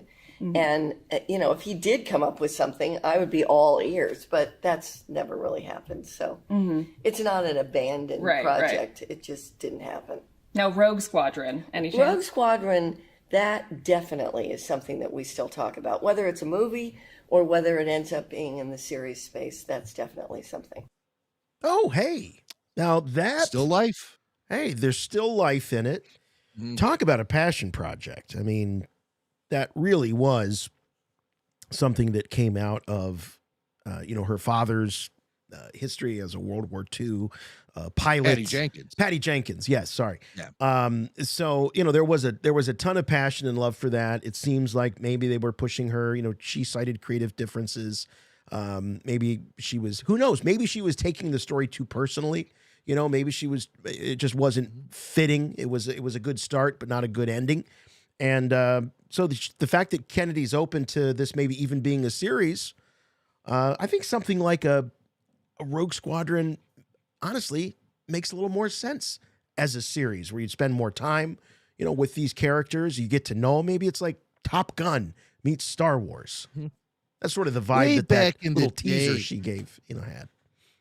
Way back in the day when George still owned Lucasfilm, there were rumors, probably just made up by fans, but whatever, they were out there, that there's a Rogue Squadron series in the mix. It was based on the X-Wing novels by Michael Stackpole and Aaron Alston. And those were supposed to be the backbone for what could have been a series featuring Wedge and other Rogue Squadron pilots. Now, if that's actually the case for these films, for this particular project, I don't know. The thing that we were hearing about Rogue Squadron was it was firmly based in the sequel era. That would have eliminated, well, maybe not Wedge, Wedge is still around in the sequel era. This we know is a fact. Right. Because he was in the Rise of Skywalker for a second and a half. But he was there. He was there. You can't deny his presence. So I think there could be I'm with you, Lando. With Rogue. I think that was his line, something like that. Well, how cool would it be to see a new Rogue Squadron answering to Wedge? And he's the guy sending them on their missions and all that, occasionally jumping in the cockpit to join them. Who knows? But it appears that those concepts have been fully fleshed out enough to the point where Kathy Kennedy and the Lucasfilm production staff believe that there's still life in those ideas, with or without Patty Jenkins. It may still continue, just like what we've been seeing with concepts from what we assume were to be included in Rangers of the New Republic, showing up in season 3 of The Mandalorian. They could go in that direction, incorporate storylines in already existing shows, or create a Rogue Squadron streaming show that could, to me, that there's potential there in that idea. There's potential. I like that idea a lot. Yes. We talked about how Kathy doesn't want to be kind of locked into the trilogy thing. So what, are we going to get a Star Wars story as sort of tailing? Don't say that. Don't let Kyle let you hear that. It's not. I don't think that's the thing. I think that Kathy and Lucasfilm have redefined the notion of what a standalone film in the Star Wars franchise really means, and she discusses that a little bit in this clip. What we're doing when we say standalone now, a lot of the storytelling, as you can see in the work that we've been doing in television, we started as a standalone idea and then it's grown. And I think the potential of that could happen in these different eras of the timeline. But I don't want to make a commitment to that until we really get into it and see how it plays. Mm-hmm. So what she's saying is that everything's going to be a standalone until it proves to be strong enough and popular enough to spin off into additional films. So like what George did. George did that. Yeah, right? but George went back and slapped on number 4. George maintained the shell, the restrictions of a trilogy. So any story he told needed to be told in 3 parts, and he did it twice. And almost 3 times. I think it's wise to get away from the trilogy format. I feel it's too confining. I feel if you just go film by film by film, you can judge each entry into the franchise on its own merit and determine whether or not it's a story worthy of continuation. As much as I love the tradition of it, I absolutely agree with you. And I think because that it's a never-ending series. Well, right. Point, It's one, it's never ending, but it also takes some of the takes some of that pressure off. I'm not talking about the filmmakers and the creatives. I'm talking about the fans, where you're like halfway through the middle film and you're like, oh my God, how are they going to wrap all this up? It's going to be terrible. So if they realize that the pacing is off, I mean, think about the prequels. And if George would have had one more film, if he could have done it in 4 movies instead of 3, I think that, let's put it this way. It takes an awful lot of planning to stick the landing and commit to those 3 films. So, and they've proven that that's not necessarily their strong suit here. So I'm with you. I think that I'm going to forgive the trilogy, the lack of trilogy setup, for the sake of the greater good. We'll put it that way. It might be a dated concept that really doesn't have any sort of relevance in this day and age of Star Wars, where stories can be continuously told from so many different points on the timeline that, it's George who kind of created that whole trilogy notion, didn't he? There were no trilogies before Star Wars. Star Wars invented the trilogy. Well, it invented, in a lot of ways, it invented the film trilogy, but it was based on the classic Shakespeare 3-act, drama structure. The beginning, the middle, the end, all of that. So, but as far as who popularized the idea of a film trilogy, definitely Star Wars, for sure. Yeah, there were no trilogies before Star Wars. And then that just became the common thing. Indiana Jones then became a trilogy. Right. I think that's sort of like, it sort of became the standard for a while. What other trilogies are there? Well, there's the Back to the Future. That's Future one. Trilogy, yeah. Now, Back to the Future is interesting because that was right on the heels of Star Wars. Right. So, and if I remember right, they filmed Back to the Future 2 and 3 back to back. So they went into that saying, we're making this a trilogy. That's the hot thing to do. So let's do it. Somebody brought up Superman, but remember Superman 4, The Quest for Peace? Don't remember it? That's probably a good thing. Oh, Godfather trilogy. Again, that came after Star Wars. Godfather was 2 parts until 1990 something when they brought out Godfather 3. After Star Wars, once again, embracing the trilogy concept that George Lucas established for films. Can you think, the Lord of the Rings, obviously, that lent itself to a trilogy, but it was 3 books to begin with. Pirates of the Caribbean, people are bringing up. Well, there was a 4th part to that. Nightmare on Elm Street, many more than 3 of those. Jaws, somebody brings up Jaws. There was 4 Jaws films. Don't forget Jaws: The Revenge. It doesn't just stop at Jaws 3D. Karate Kid, that spun off into a series. Alien, there were 4 of those. And 5 if you count whatever Ridley Scott was up to. I lost track after the 4th Alien film. Creature of the Black Lagoon, Kyle Newman. Why are you trolling me, Kyle? I'm serious about this. I didn't even know there was a sequel to Creature of the Black Lagoon. There is a sequel. Yes. And he might be right. But now I'm hearing right. I think it might have been a trilogy. I think he's right about that. I think he's right about that. But that I mean, and that is the classic that is the classic Universal Monsters version of Creature from the Black Lagoon that he's referring to. I do believe Shrek. that was a trilogy. Shrek is a trilogy, right? I think there's a 4th Shrek in development now. Of course there is. Poltergeist was a trilogy, yes. Poltergeist. They filmed the last one in the John Hancock Center, which was a building I worked in for about a decade. And I can definitely tell you 1,000% the John Hancock Center in downtown Chicago totally haunted. All right, I've seen things. We're gonna do we're gonna get to the Ahsoka trailer here in just a minute, but I want to get to some of the super chats because you all have been so generous. Yes. We got Sal B. Crum excited for Celebration to see all these shows that will never get made. Oh, come on now. Let's not be cynical. Also looking forward to some Hasbro products that will be released in 2025. I kid. Hashtag just enjoy Star Wars. Hashtag let tech stay dead. Oh, geez. He doesn't want to see a resurrection of Tech on the Bad Batch. I think you're going to be disappointed. I think Tech lives. I personally don't either. I like to see them maintain the integrity of his death and give us something that's real. But I think Tech will be back. Yeah. 1,000%. As far as the Hasbro stuff, I'm looking forward to it too. There've been some reveals, some great stuff. Repaints in the Black Series for the Bad Batch characters, including a new head sculpt for Omega with that helmet and the new hairstyle.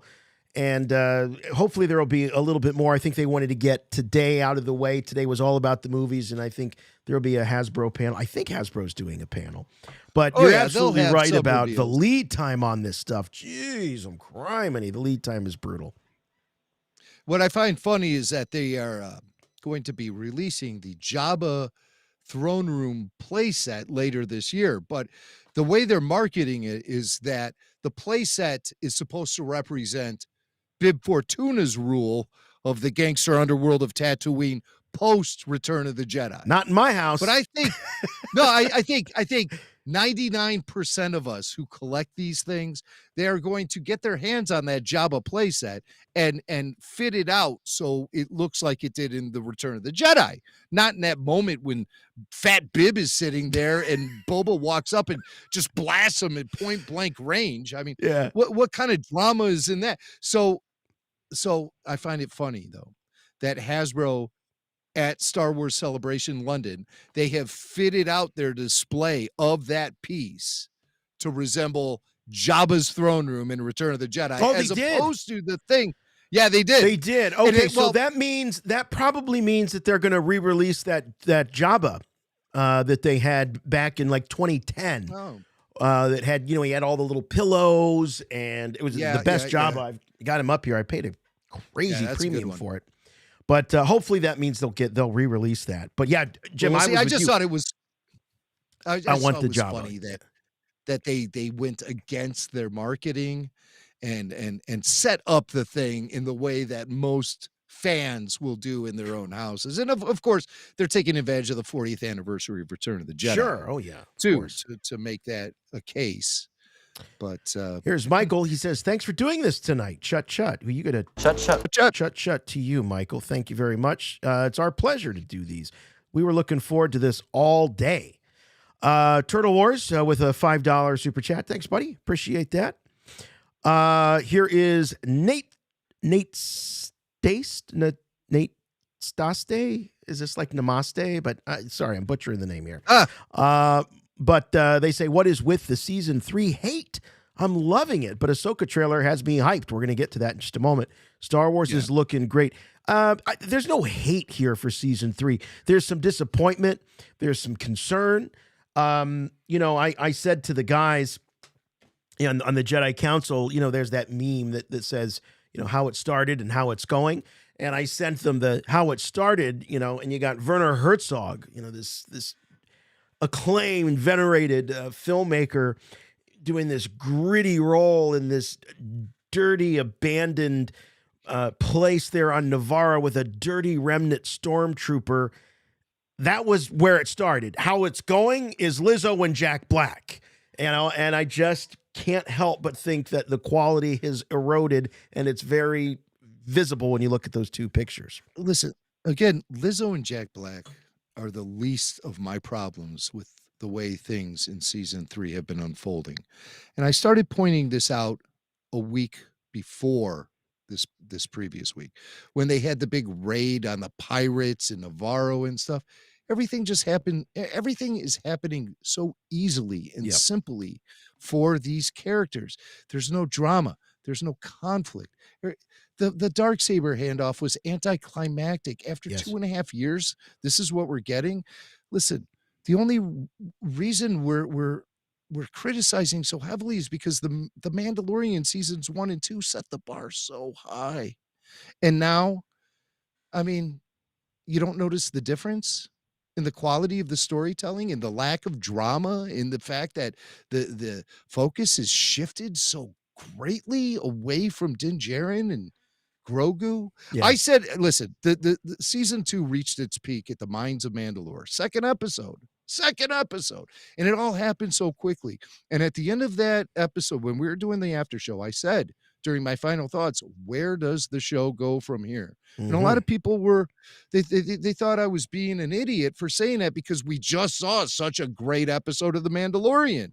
Yes. But it left me thinking, where do we go from here? Yep. And if you ask me, everything that's come after The Mines of Mandalore has been very straightforward, predictable, safe storytelling, without conflict, without drama, without any sort of challenge, without any setbacks to these characters. And that's not how this show was presented to us in the first 2 seasons. And I'm noticing, folks. I'm noticing. I'm still having a great time. Am I having fun with season 3? Yes.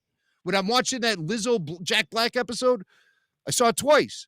Both times. There was nothing else I'd rather be doing to fill my time than watching those episodes. Nothing. But I have to apply critical thought to it when I'm reviewing the episode. Cinema, TV, and Streaming News says, hey, guys, I was one of those people who commented on the negativity. So here, have a tenner as an apology. Love what you fellas do. Always need my weekly RFR fix. No hard feelings. That's fine. We all have our opinions, and you're welcome to yours. Just hope that you understand where we are coming from. All right. Okay. Let's do this. There's so much going on. We got super chats. We got phone calls stacked up. We got F.J. DeSanto on hold. I don't know how much longer we can hold off on F.J., but what I really... and he's lighting up the text messages with some profanity. F.J., I think we want to get through the AHSOKA trailer and then have you on because I think you can add a lot to that, okay? So if you could just bear with us. I know you're watching the stream. Jesus Christ, he says. Yeah, it's very appropriate for this weekend. So let's get through the AHSOKA trailer. And no, not as if it's a chore, but we want to do that. Let's watch the AHSOKA trailer together, then we'll get FJ on and we'll start taking some more calls here. All right. Are you ready to do this, Mac? We want to do the AHSOKA trailer. I am so ready. And I'm looking forward to discovering cool new things through our conversation and through what our listeners see as well. Yeah, so please. This isn't something I've not taken this trailer and like freeze framed it shot by shot and everything. So I think I might be discovering a lot of things as we view it right now together that should be kind of illuminating. So bring it. All right, here we go.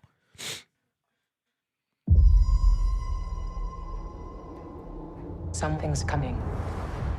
Where's he at? That almost looks familiar. Something. Yeah. These ruins here. So like Jedi Temple ruins on another planet, a different Jedi Temple on some other planet outside of Coruscant, because we know the Jedi Temple on Coruscant had been repurposed to become the Imperial Palace following the events of the prequel trilogy. Well, she's on a quest here for Ezra, so it would that's what I feel like she might be. She's looking for Ezra, so she's going to these different places trying to find him. And keep in mind that symbol that you brought out about the first Jedi that they're using as the logo for the dawn of the Jedi. This wouldn't be surprised to see that here. That could, yeah. Wow, what a tie-in. Now, right. I don't. Yeah, it's interesting because like how far along was that in development by the time the AHSOKA film went in front of cameras, and it's very possible that these ideas could spill over into each other, because I mean they've been shooting that Indiana Jones film with James Mangold for like, I mean they years, like 4 years, right? It kept getting set back and pushed back and everything, and then Mangold came on board, so he's been around Kathy Kennedy for the better part of the last 3 or 4 years. So that would give it plenty of time to have any ideas he might have conjured up slotted into the AHSOKA show, just to provide us with that continuity. That's very possible. Some are saying that this could be Lothal. It's possible, but yeah, we definitely see Lothal later in the trailer. Yeah. All right.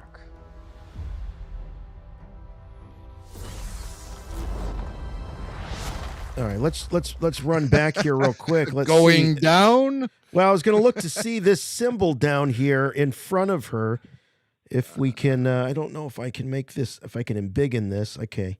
Thought maybe we may be able to see something there.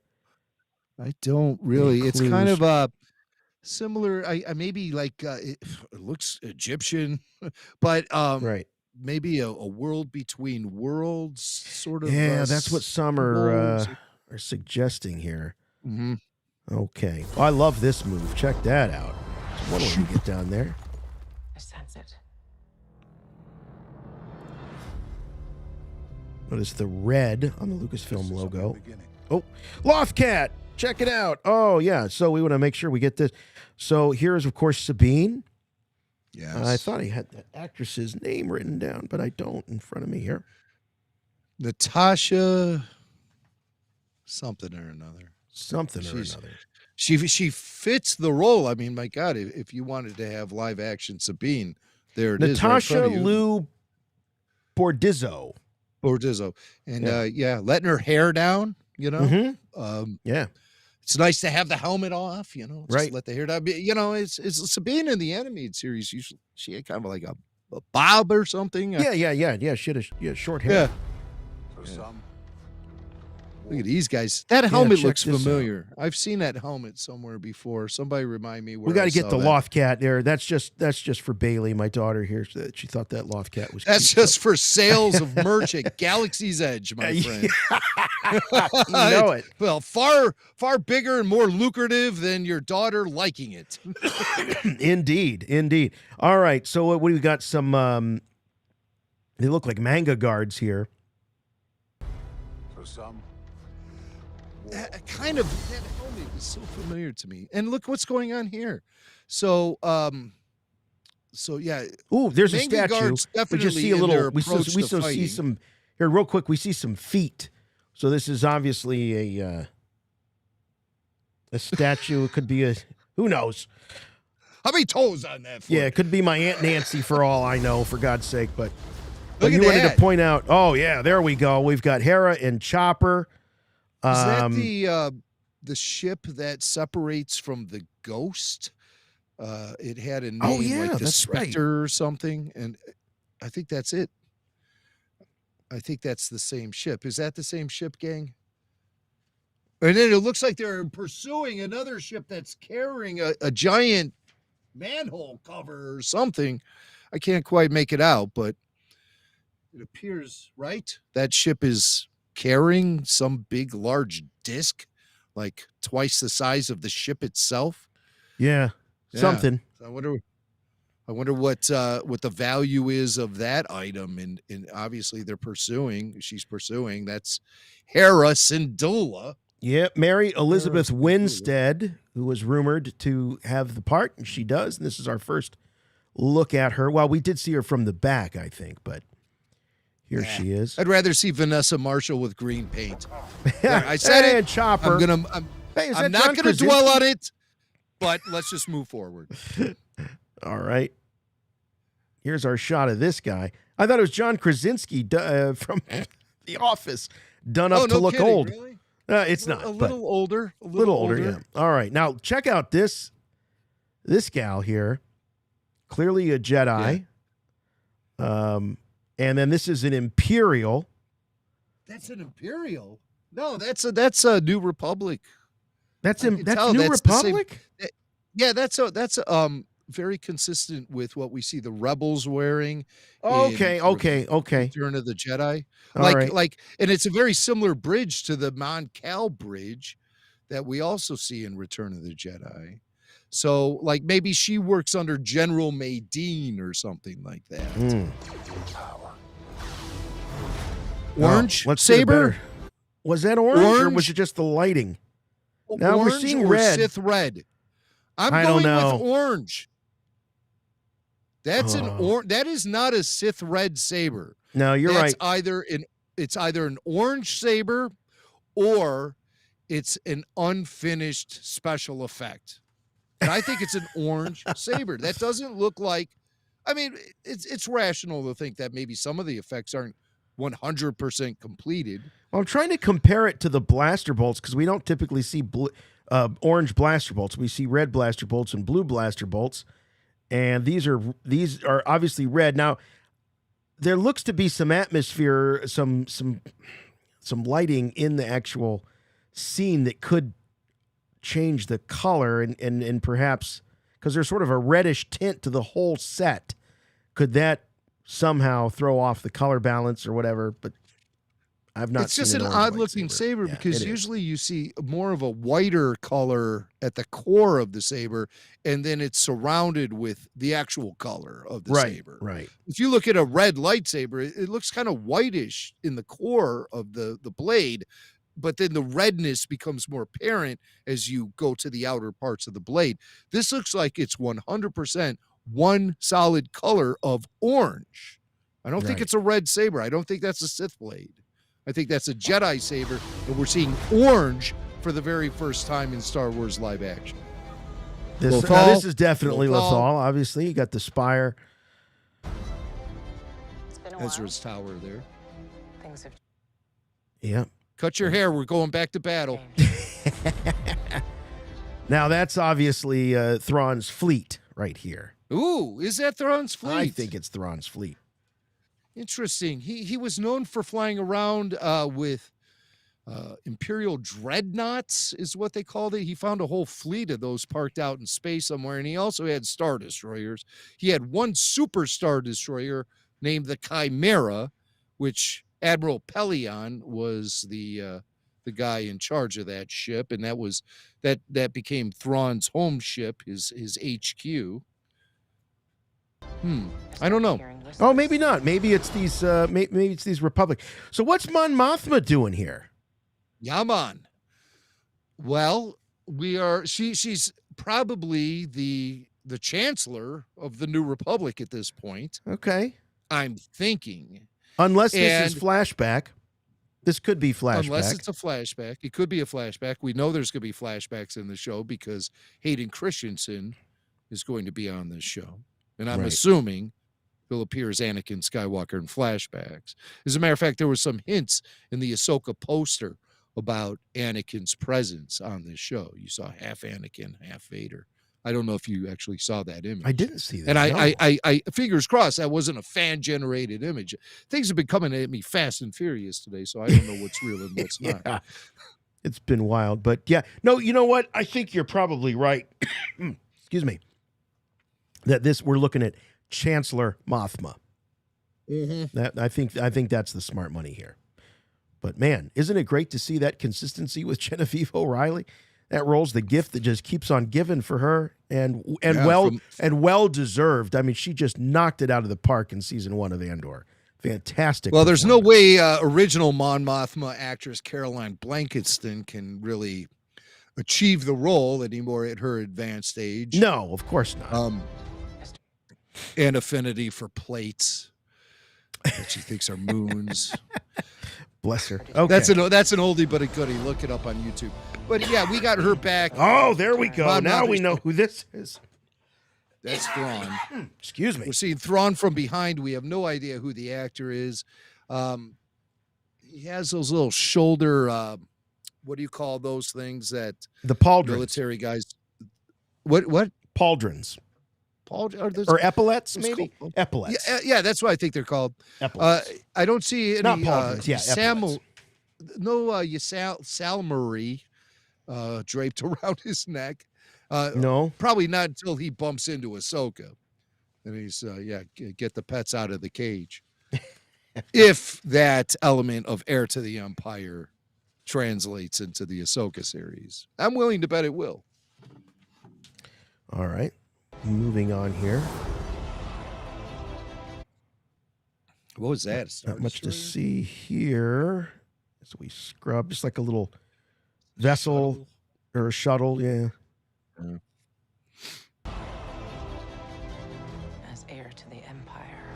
Oh, now that's the line that was heard around the world as heir to the Empire.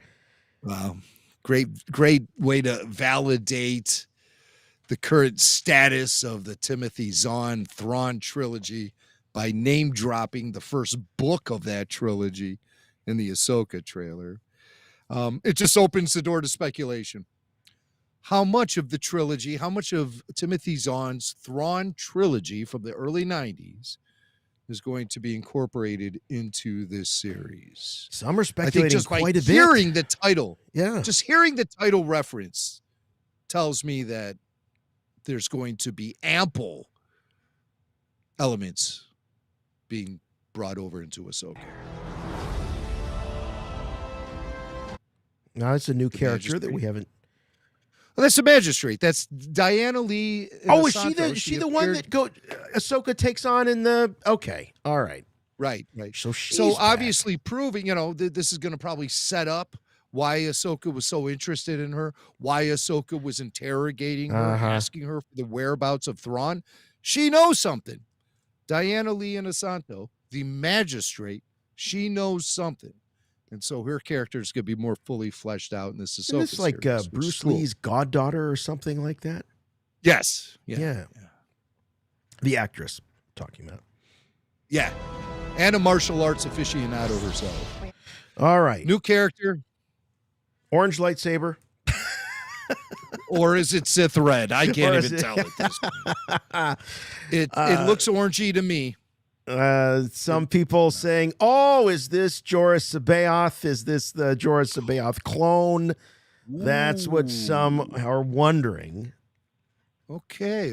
He lacks the hippie accoutrement of Jorah Sabaoth, or some people call him Saboth. But I heard Timothy Zahn once at a book signing, and he did a little spiel before he started signing, and he kept referring to Sabaoth.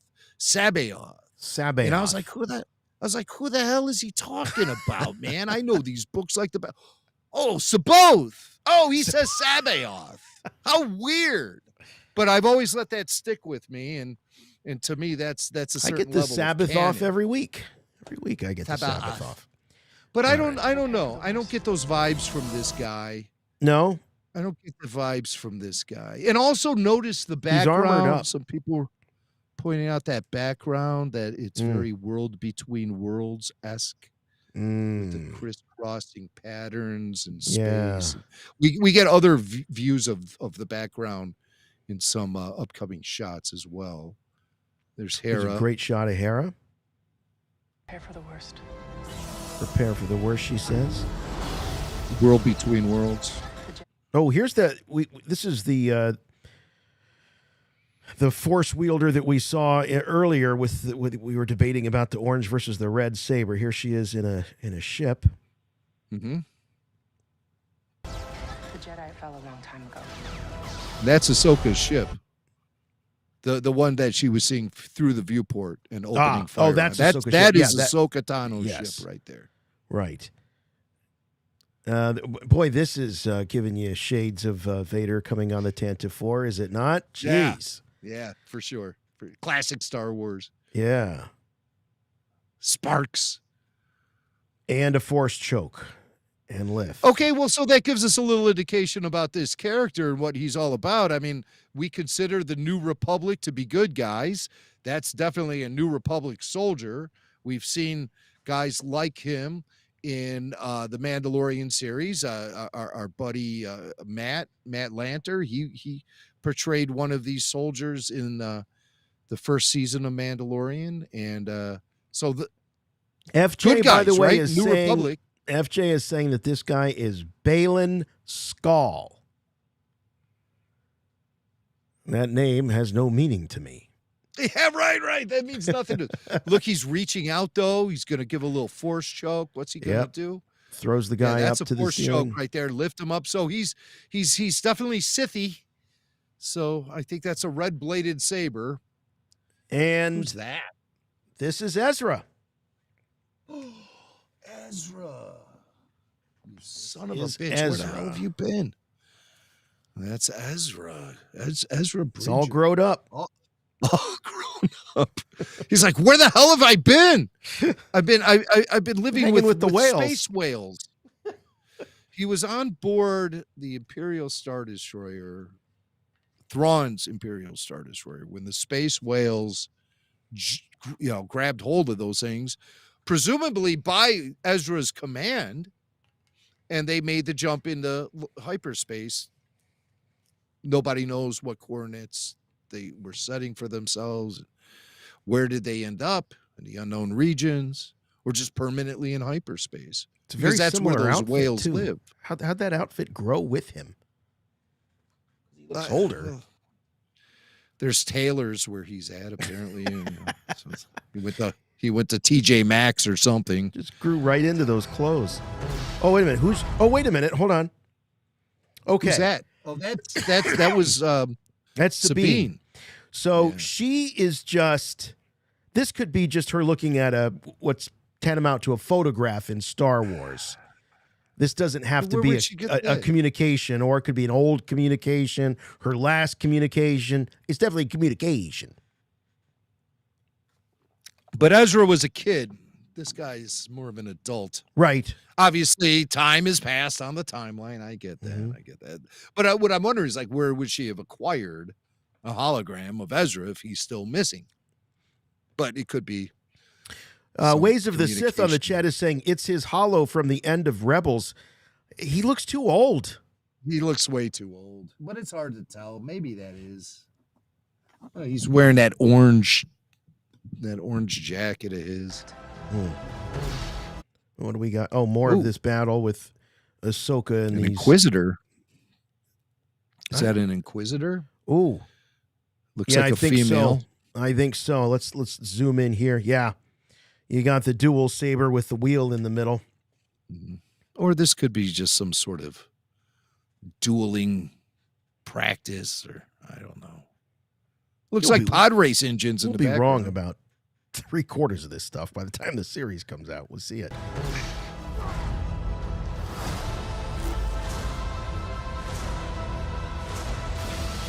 Oh, that's pretty sweet. Love that break out of the window. I love watching sabers destroy windows ever since Revenge of the Sith. That's always been a cool thing to look at. Warrior, Rebel, Jedi. It is time to begin again. Hey, look who it is. Huang. Hu Yang.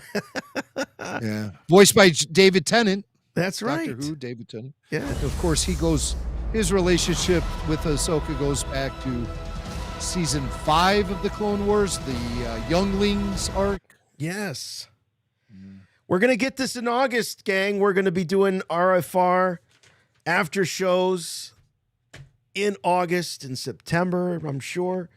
We'll go all the way through there for Ahsoka. That's going to be a lot of fun. All right, speaking of a lot of fun, we've kept him at bay this long. Let's bring him on. F.J. DeSanto, he's been just chomping at the bit to get on here. And as he said earlier today, he wanted to school me on some stuff. So first of all, FJ, a little business is in order. There it is. I owe you $50, man. Explain to everyone exactly what the bet was again. Jason predicted about a month ago that the Damon Lindelof film, specifically film, would not be announced at Star Wars Celebration. And the film itself was without Damon Lindelof's name attached to it. So I think that, yeah, I think technically speaking, Jason, you did lose that bet. I lost it. You there, FJ? Let's say you, FJ. Hold on a second. You there? Yeah, there you fucking go. Like, yeah. Sorry, I had you muted. I'm sitting there screaming. First of all, the bet was not just that movie, but I had found out they were going to announce 3 movies for 25, 26, 27, and Jason was like, "Yeah, right." I said they won't announce a single one. Yeah. I was wrong. You thought they weren't going to announce shit. And you got schooled. Though the big surprise is the Mangold one. Someone told me the night before they're going to announce a Mangold movie, and I was like, yeah, right. Luckily I didn't bet. But I sort of, Filoni movie, that'd been rumored. I think we talked about that. We did. We did. We did, but it seemed to kind of peter out. You just never heard about it. It got overlooked, and they kept talking about these other films, and that one just sort of died on the vine. Yeah. I had heard about it like very strongly probably about a year ago, and then, like you said, nothing about it. And I thought, oh, they're probably just going to go off and do the shows. And, and I still think the Rangers of the New Republic thing fucked up whatever the plan is. And I think that's actually inadvertently made this season of Mandalorian a little wonky, where there's like, hey, we have this very important sort of subplot like they did last week. Yeah. Like all the shit on Coruscant. And I think that's retroactively being sort of jammed into Mandalorian to advance whatever that storyline was that was supposed to be in Rangers of the New Republic. Hey, what do you think of the hot goss that Jimmy Mack threw down on us earlier in the show, that maybe there is or has been a falling out between Jon Favreau, Kathleen Kennedy, and that could be, some of the frustrations that we're having as fans might actually be reflective of the frustrations that Jon Favreau was having going into this season? Do you think there's any... First I've heard of it. Yeah? So I've never heard of anything like that. So I'd be foolish to speculate on it. I've never heard anything of that sort. How ugnaught of you. Well, Jeff Snyder reported that in his report a couple days ago. He reported that Kathy Kennedy and Jon Favreau had a falling out after season 2. At the same time, he also reported that a Filoni film would be announced and 2 other films would be announced, and the AHSOKA trailer would drop. So he got all that information right. So I think there's some fire behind the smoke of a Jon Favreau, Kathy Kennedy fallout. 2 of those 3 things, I told you guys that shit about the 3 movies since the bed. That shit's been out there around here.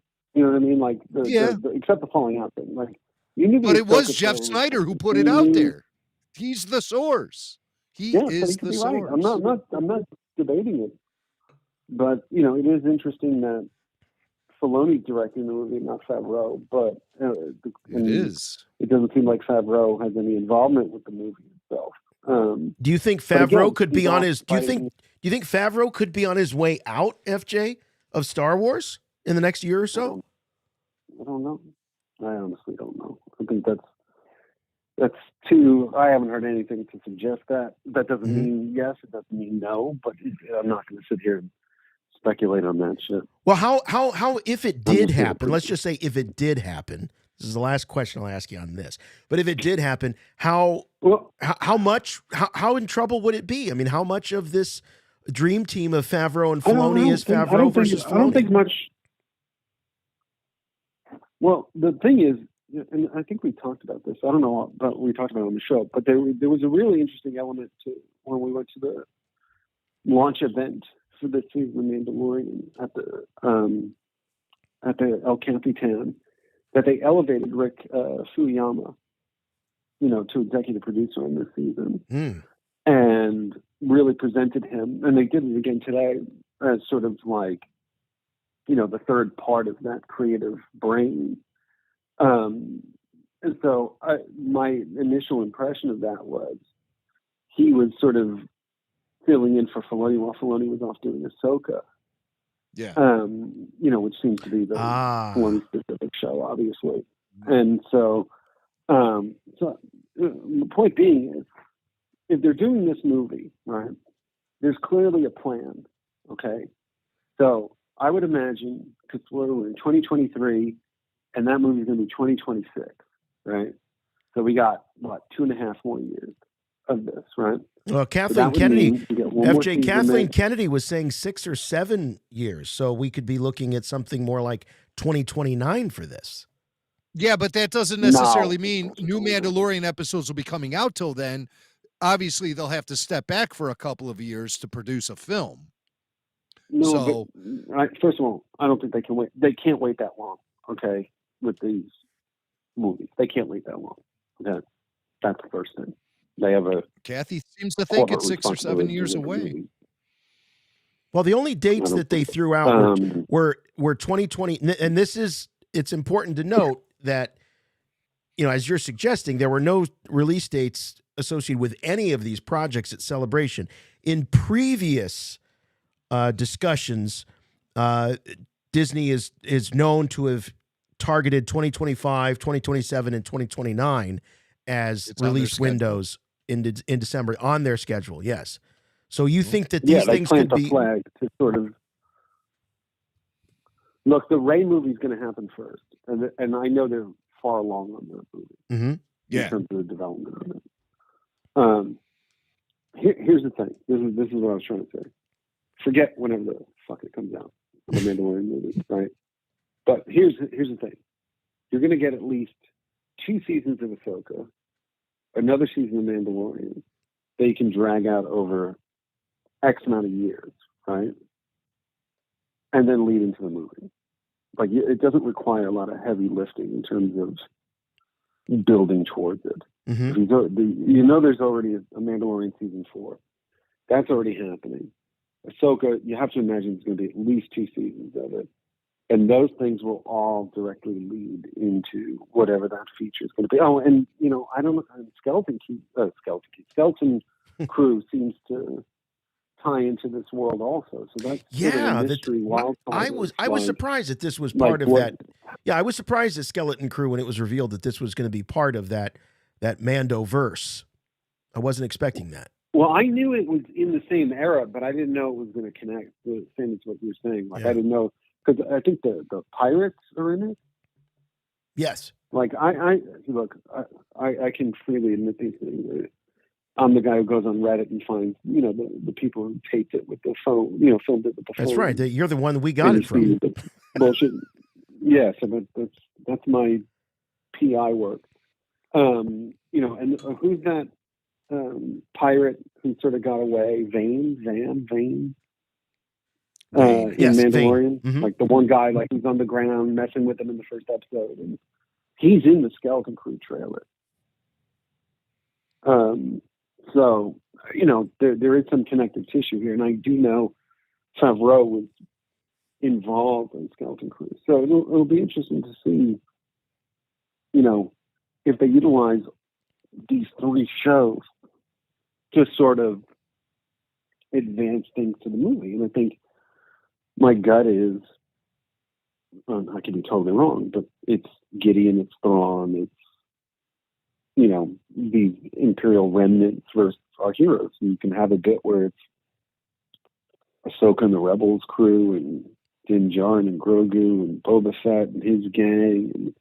And then you throw in Luke in there. You can throw a de-aged Luke for the fun of it, all fighting these guys. And there's potentially a lot of fun there. And by the way, it's a good way to sort of culminate all those shows where they don't overstay their welcome. You know what I mean? Like, I'm still convinced Grogu's going to show up in a Ray, maybe not this Ray movie, but the future thing with those characters and stuff like that. 'Cause he'll be like a baby. He'll be a kid then. You know what I mean? Like he's a baby now. He'll be a kid by the time you get to the sequel era.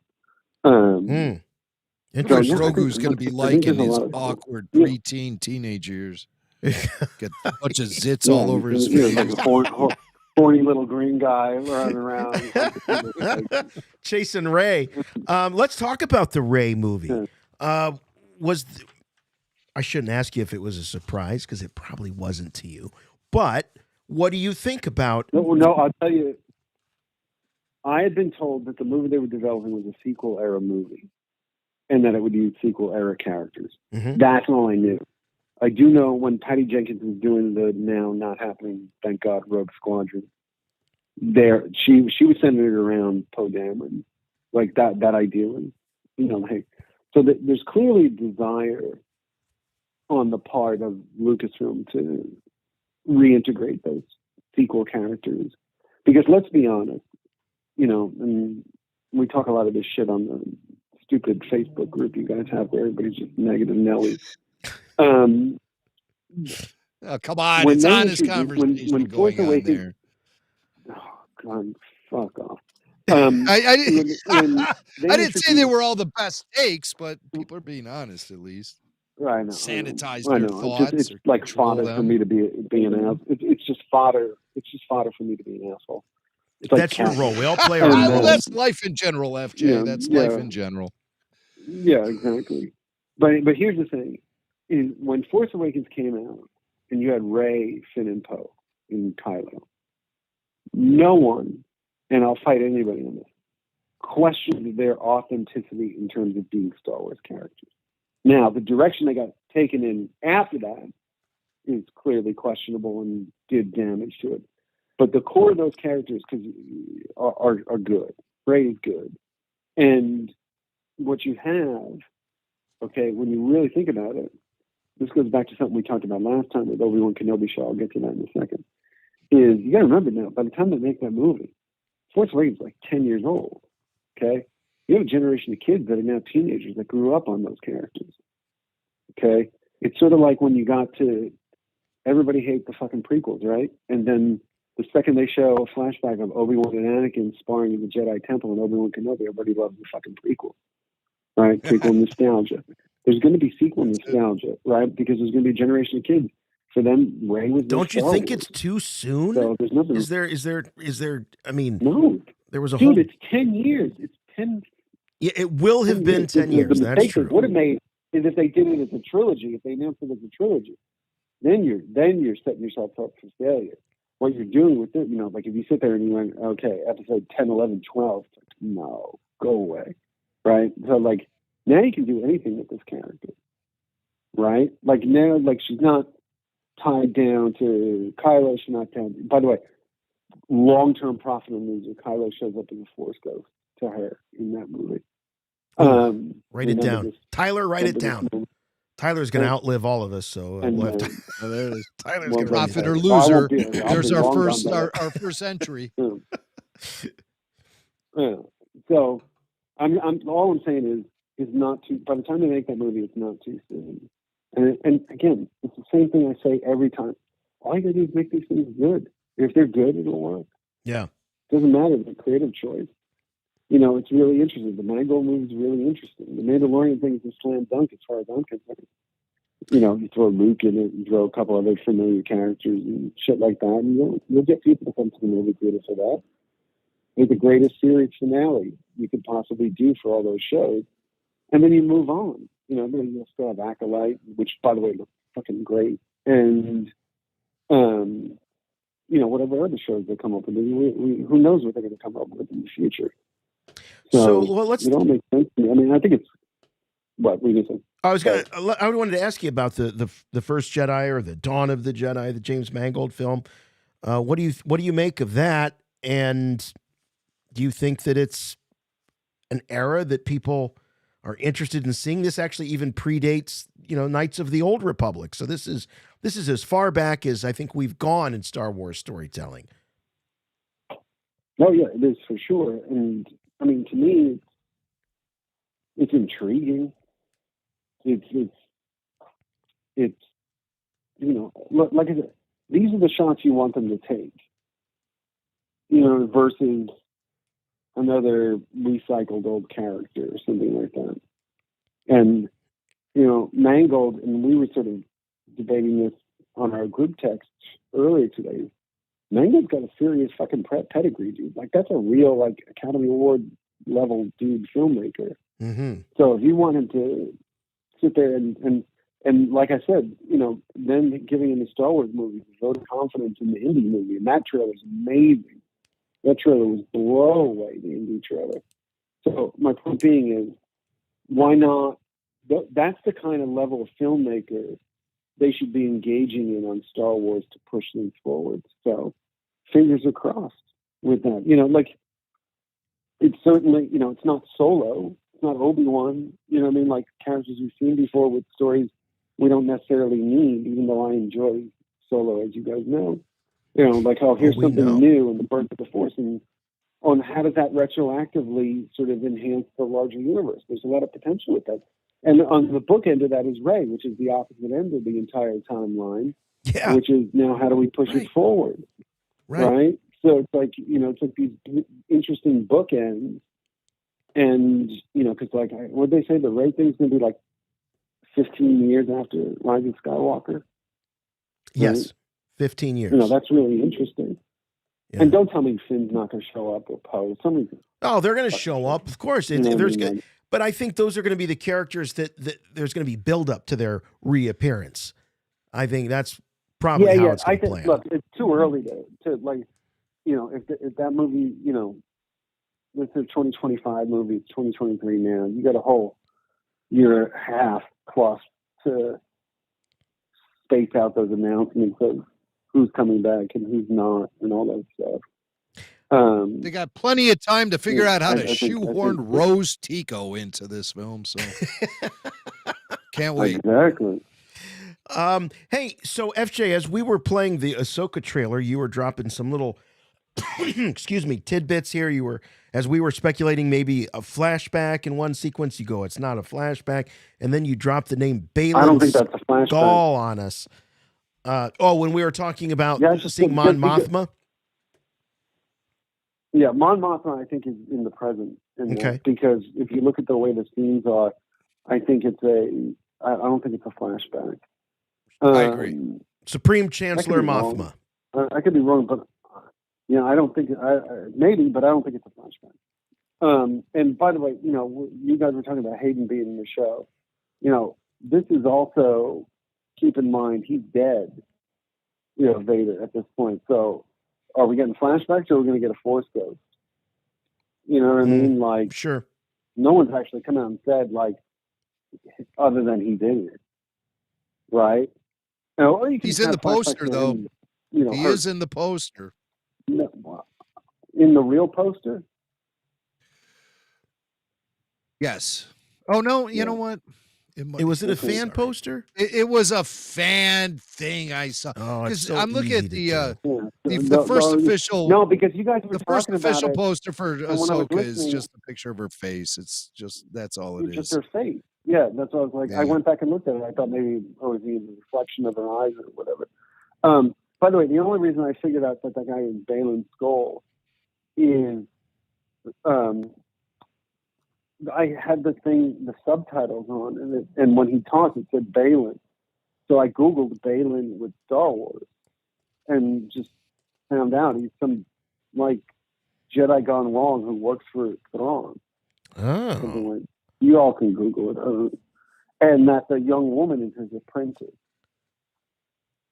The woman is his apprentice. Okay, all right, and apprentice. Yeah, there's That's a a good name for tip. her. Like, I don't know if there was like a press release or something like that, but there. I had it on the phone.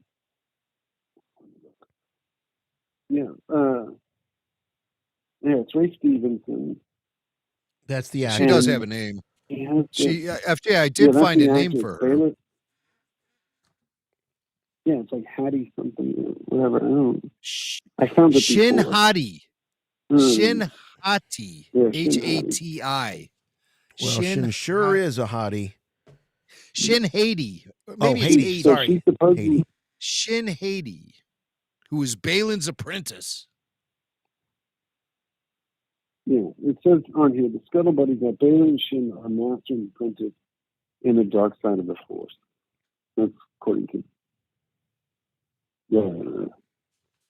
kind of Geek or one of those 20 There you go. some shit.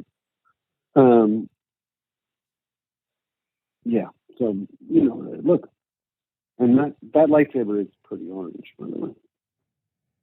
Oh, interesting.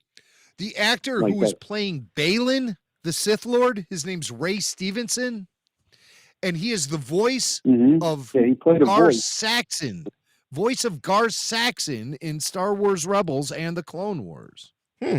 Gar Saxon. I don't remember Gar Saxon in the Clone Wars, but I remember him in Rebels. Yeah, that's a report I'm seeing here online. Yeah.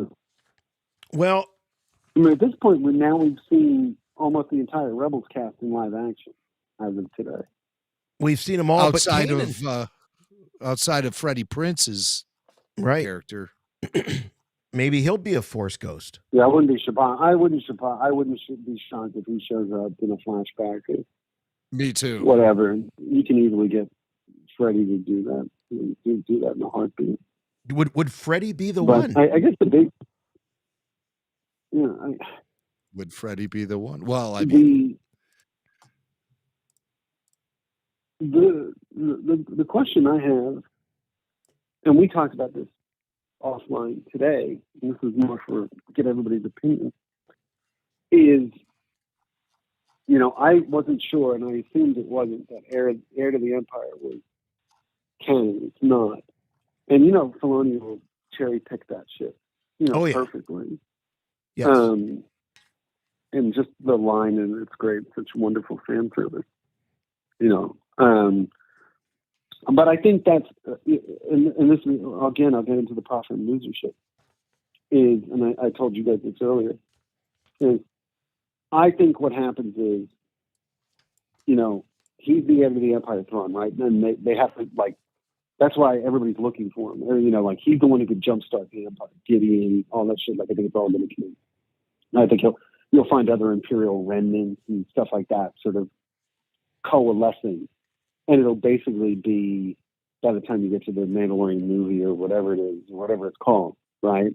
You'll have all those heroes from these 3 or 4 shows, like I mentioned before, fight this new potential iteration of the Empire and beat them, right? But then there's like a cliffhanger of something happens that allowed the First Order to begin its path, its growth over the next couple of decades. We can kill Thrawn and we can kill Gideon, but right. Well, it's got to lead. It's got to lead to the First Order. Now, here's the question: does the First Order? And I've been wrestling with this. Does the First Order grow out of the New Republic, or does the First Order grow out of the remnant Empire? I'm starting to think it's growing out. It grows out of the New Republic with these quote unquote rehabilitated Imperials. As opposed to... That's an interesting theory. Yeah, I think that's really interesting, right? Because they basically, this season, portrayed the New Republic as a real flimsy, schmucky... Oh, it's corrupt, and right? yeah, it's corrupt, it's incompetent, it's underfunded, all of that. But to sort of go to Rise of Skywalker, which we sort of have to with this in terms of the First Order, is... if the whole point is to bring back Palpatine, is that part of Operation Cinder, right? And this is the plan all along. Mm-hmm. Because you have to connect Gideon was the second season of Mandalorian where remember they found those cloning tubes and Snoke looking guys in it. It could be Snoke. And I still think, we haven't really talked about this. This is all still going to tie into why they wanted Grogu. I still think that's a really crucial element to the whole thing in terms of jumpstarting the efforts to bring Palpatine back. So that's what I'm wondering, if it all coalesces under, we need Grogu, and I think, by the way, by the time this season of Mandalorian's done, it's going to retroactively make that Coruscant episode make more sense, and what's his name, Convenience flying around. I think it's going to retroactively justify those episodes, right? We need that payoff. We need that. We needed to show Dr. Pershing did this because of this, right? And I don't know what that answer is, but how it connects to Grogu. If he explains, when he's in the opera house on Coruscant, where he was he wasn't necessarily cloning people, he was cloning organs and things like that to save people. Whether or not he was full of shit, I have no idea. But the point being is, were they doing that to clone a Force user to reanimate Palpatine as a Force user? Right? Did they need someone with crazy ass midi-chlorians to fucking resurrect the Emperor? These are solid setups. I hope we see a payoff. Yeah, I think, by the way, I know they showed whatever the next episode of Mandalorian is, a celebration today, and I intentionally... No spoilers. Decided, I told you guys, I'd seen it and I decided not to read it. But the impression I get is some of what we're talking about jump starts in the next episode. So, well, they only have like 3 episodes left, right? 2 episodes.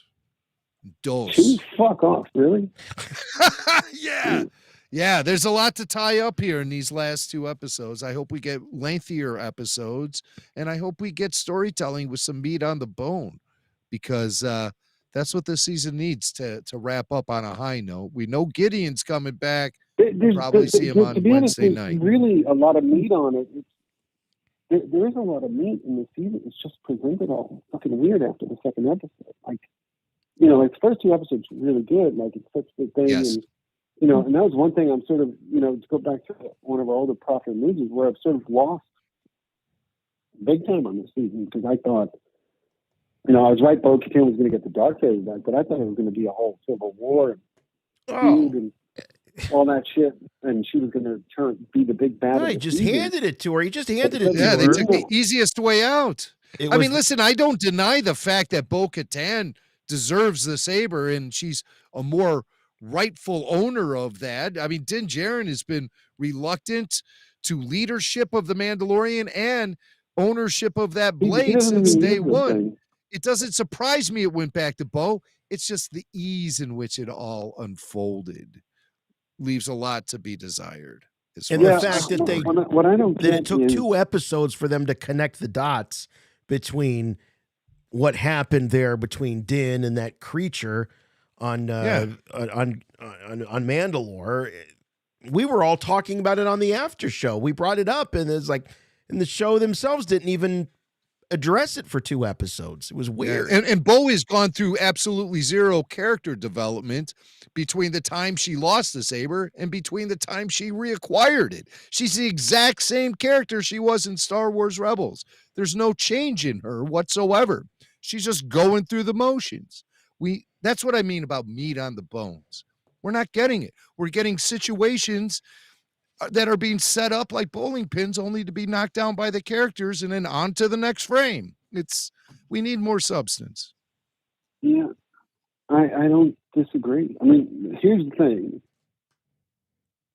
I love the first 2 episodes, and I don't, you know me, I never dislike anything, but of course not. Like, we're I super like fans what's here. there. We love it all. The meat, but the meat is good. It's just none of it's on the bone, right? So it's just all sort of being laid out in this, you know, like it's weird. It's similar to the Boba Fett show, where like the narrative is just constructed in this weird way. Like honestly, they should have just called the show the Book of Bo-Katan, because that's what the TV is. It's true. It's not really Mandalorian. Like you know, it's really the Book of Bo-Katan. And no, but hey, FJ, before you blow past that, I just want to say that Rick Famuyiwa on the stage at Celebration in London was poking fun at the idea that the title is not about the lead character. You know, he's like, who are we even talking about? So, I mean, Dave Filoni was kind of doing a little bit of backpedaling on it. Yeah, but what Mandalorian? We've got a Mandalorian right in the spotlight right now, and her name is Bo-Katan. Yeah, and by the way, I love her. I think she's great, and you know, I think it's just. I feel like everything. So, how many episodes has it been? 6? 6 so far. 6 episodes. Like, I feel like literally that's 3 episodes worth of shit stretched into 6. Well, maybe we'll get lengthier episodes. Yeah, it could be. This series deserves lengthier episodes for sure. I agree. Can we get 50, 55 minutes, please? These half-hour run times, it's just... I really wish they would step it up. I feel like they shoot it and then just chop it up and shit. Like the Pershing episode, I really liked that episode, but it was like, you know, it's almost this weird thing where it's like the episode where What's-Her-Face appears, the one who manipulates Pershing. What's her name? Kane. Yeah, I'm all for it if she becomes a central figure. The Tim Meadows episode. but like here's my point is, when the X-Wing pilot goes to Tim Meadows to like get permission to help, Navarro and all that shit, right? Like she just shows up and sort of tries to cock block, whatever's going on, and it's almost like that episode should have happened before the one where she manipulates Persian, right? Like it's almost like a slow reintroduction of the character. Like it just seems like they shot a bunch of stuff and they just sort of copied and pasted. And I think that's what they do, FJ. I think they shoot basically what amounts to a 9-hour movie, and then they shuffle the cards. Not saying there's not thought put into it. And by the way, that whole episode, right? 2 episodes ago with the Fight the Pirates, which I really liked that episode. But that should have been like an hour and a half, 2-hour opening episode, right? Where it's like, and I know you'd have to reconfigure some stuff with the Mandalorians and stuff like that, but like you could have Din Djarin be like, "Hey, Mandalorian," before he even went back to the water, like, come help me save Navarro. Mm-hmm. And it's like, oh, Din Djarin got us a new place to live and all that shit, right? And he set the tone for the season. And then it's like, all right, now I'm going to go to Mandalore. Like, they talk about retaking Mandalore. It's like, who are they retaking from? It's fucking dead. Right? So it's like, the next thing should have been like, I'm going to go to Mandalore. And all those Mandalorians should have been like, you fucking crazy dude. Like, all that stuff. And then introduce Bo-Katan and all that stuff. Like, but again, everything that's going on is cool. And just how it's laid out is weird, really weird after the second episode. It is. Hey, man, thank you so much for jumping on with us and hanging out. Well, it's late for me. It's not too late for you. Thank you for letting me threaten to do this all day. And I want to say that if I know FJ loves to pretend that he's an a-hole and all that, but FJ's got a heart of gold. He's got a heart really of gold. Sweet guy at the end of the day. He sent me a text. What a great guy. I know. I don't want to ruin your reputation, but he sent me a text, and I want to read it verbatim because I want everyone to know what a great guy he is. Oh, And you're going to destroy his curmudgeon image here. What are you doing? So this was this morning when we all realized that I had lost the bet for sure, and so this morning he wrote to me because of course he's just been counting the days till he could collect the money, and he kept raising the ante, kept raising it because of all the movies that they pay up. Swank. So he said, well, we really texted a lot today, didn't we? Jeez. Yeah. There was a lot today. There was a lot going on. Like 5 a.m. But basically, long story short, FJ said, you know what? Take the money, split it between your kids, and get them something that they'll really enjoy. So my kids got an extra $25 in their Easter basket this weekend. So, wow. Yeah. I like it. Yeah. All right, man. Board. Well, thank you very much. We're going to be doing this again on Monday night. We'll recap the whole convention. Plus, we've got lots more details. So if there's anything you didn't get to tonight, you want to chat on Monday, we'll be around. All right? Yeah. And by the way, everybody on the Facebook group, calm the fuck down. I agree with that to a certain degree. I appreciate everyone's honesty and unfiltered takes, but yes, the tensions do get a little high sometimes. Thanks, just FJ. want everyone. We appreciate really, it's all about respecting each other and that's right. And as Star Wars fans and as people too. So we've got that extends to everywhere on social media, not just the RFR Facebook group. All right. We went a little bit longer than we thought we were going to go, but still didn't get to everything. We didn't get to everything. We've still got more. We've got Acolyte, we've got Skeleton Crew, we've got Andor, and we've got your calls. And I'm sorry to say we're going to have to skip the calls for tonight. We will be back on Monday, and I promise it's going to be like 90% calls, okay? 90% calls on Monday night. Well, we'll see what happens this weekend. I mean, well, boy, it's hard to imagine. We still have to wait for the news to break, and then, yeah, of course, we have to get our say. I'm making the Kyle pledge. and FJ calls, and I predict a 4-hour show on Monday night. Oh, 4 geez. hours. 4 hour The, show. the, We the, did a the 3 final hour show hour will tonight. be 90% calls. So I know we've got Peter on here, we've got Blake on here, we've got Justin, we've got Eric, we've got Marty, we've got Mariana. Apologies. We'll get to you on Monday. We'll get to you on Monday. I promise. Mm-hmm. And Tyler, you guys have top priority. Yes. All those names that Jason just said. I'm going to do top priority on Monday. I'm going to do a screenshot of this.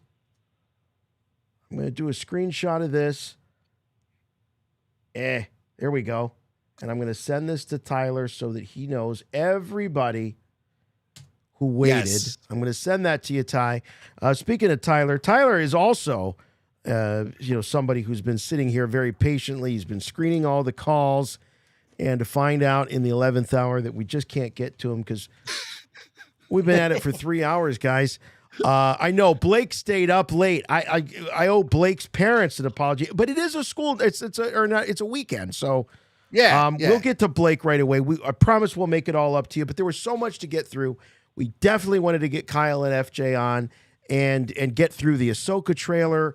And so think of it as a 2-parter. It's not a trilogy. It's a duology of RFR's recap of the big show over in London. Tyler, I know you talked to a lot of callers tonight. Overall, what's the sentiment? What did you sense from everybody? Are they happy with the news? Are they concerned? Are they worried? What's the sentiment out there? I think a lot of people are generally excited, but obviously weary if we're actually going to see some of this stuff. And also, Eric from Phoenix, he brought up a great point. He was like, it seems like they're a little weary to touch original trilogy characters. They're kind of expanding the timeline instead of filling in the gaps.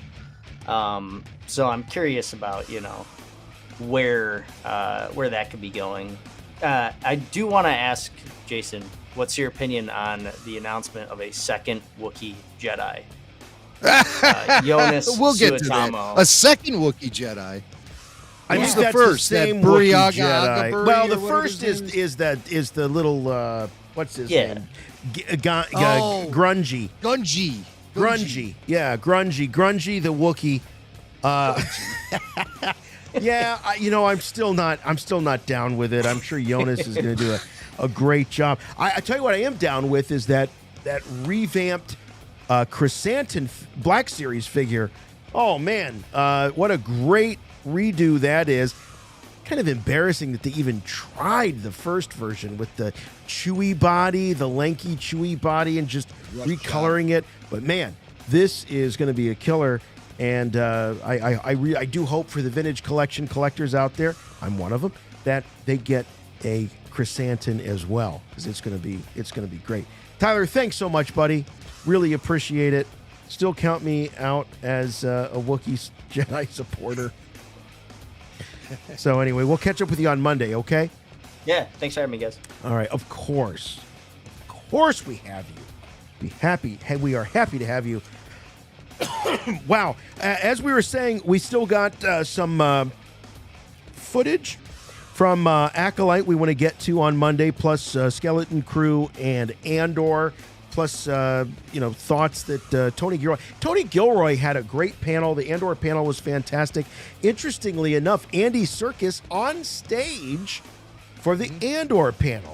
Not too bad for a guy who was more of a background character for a bit of it, and then had what we think is a death.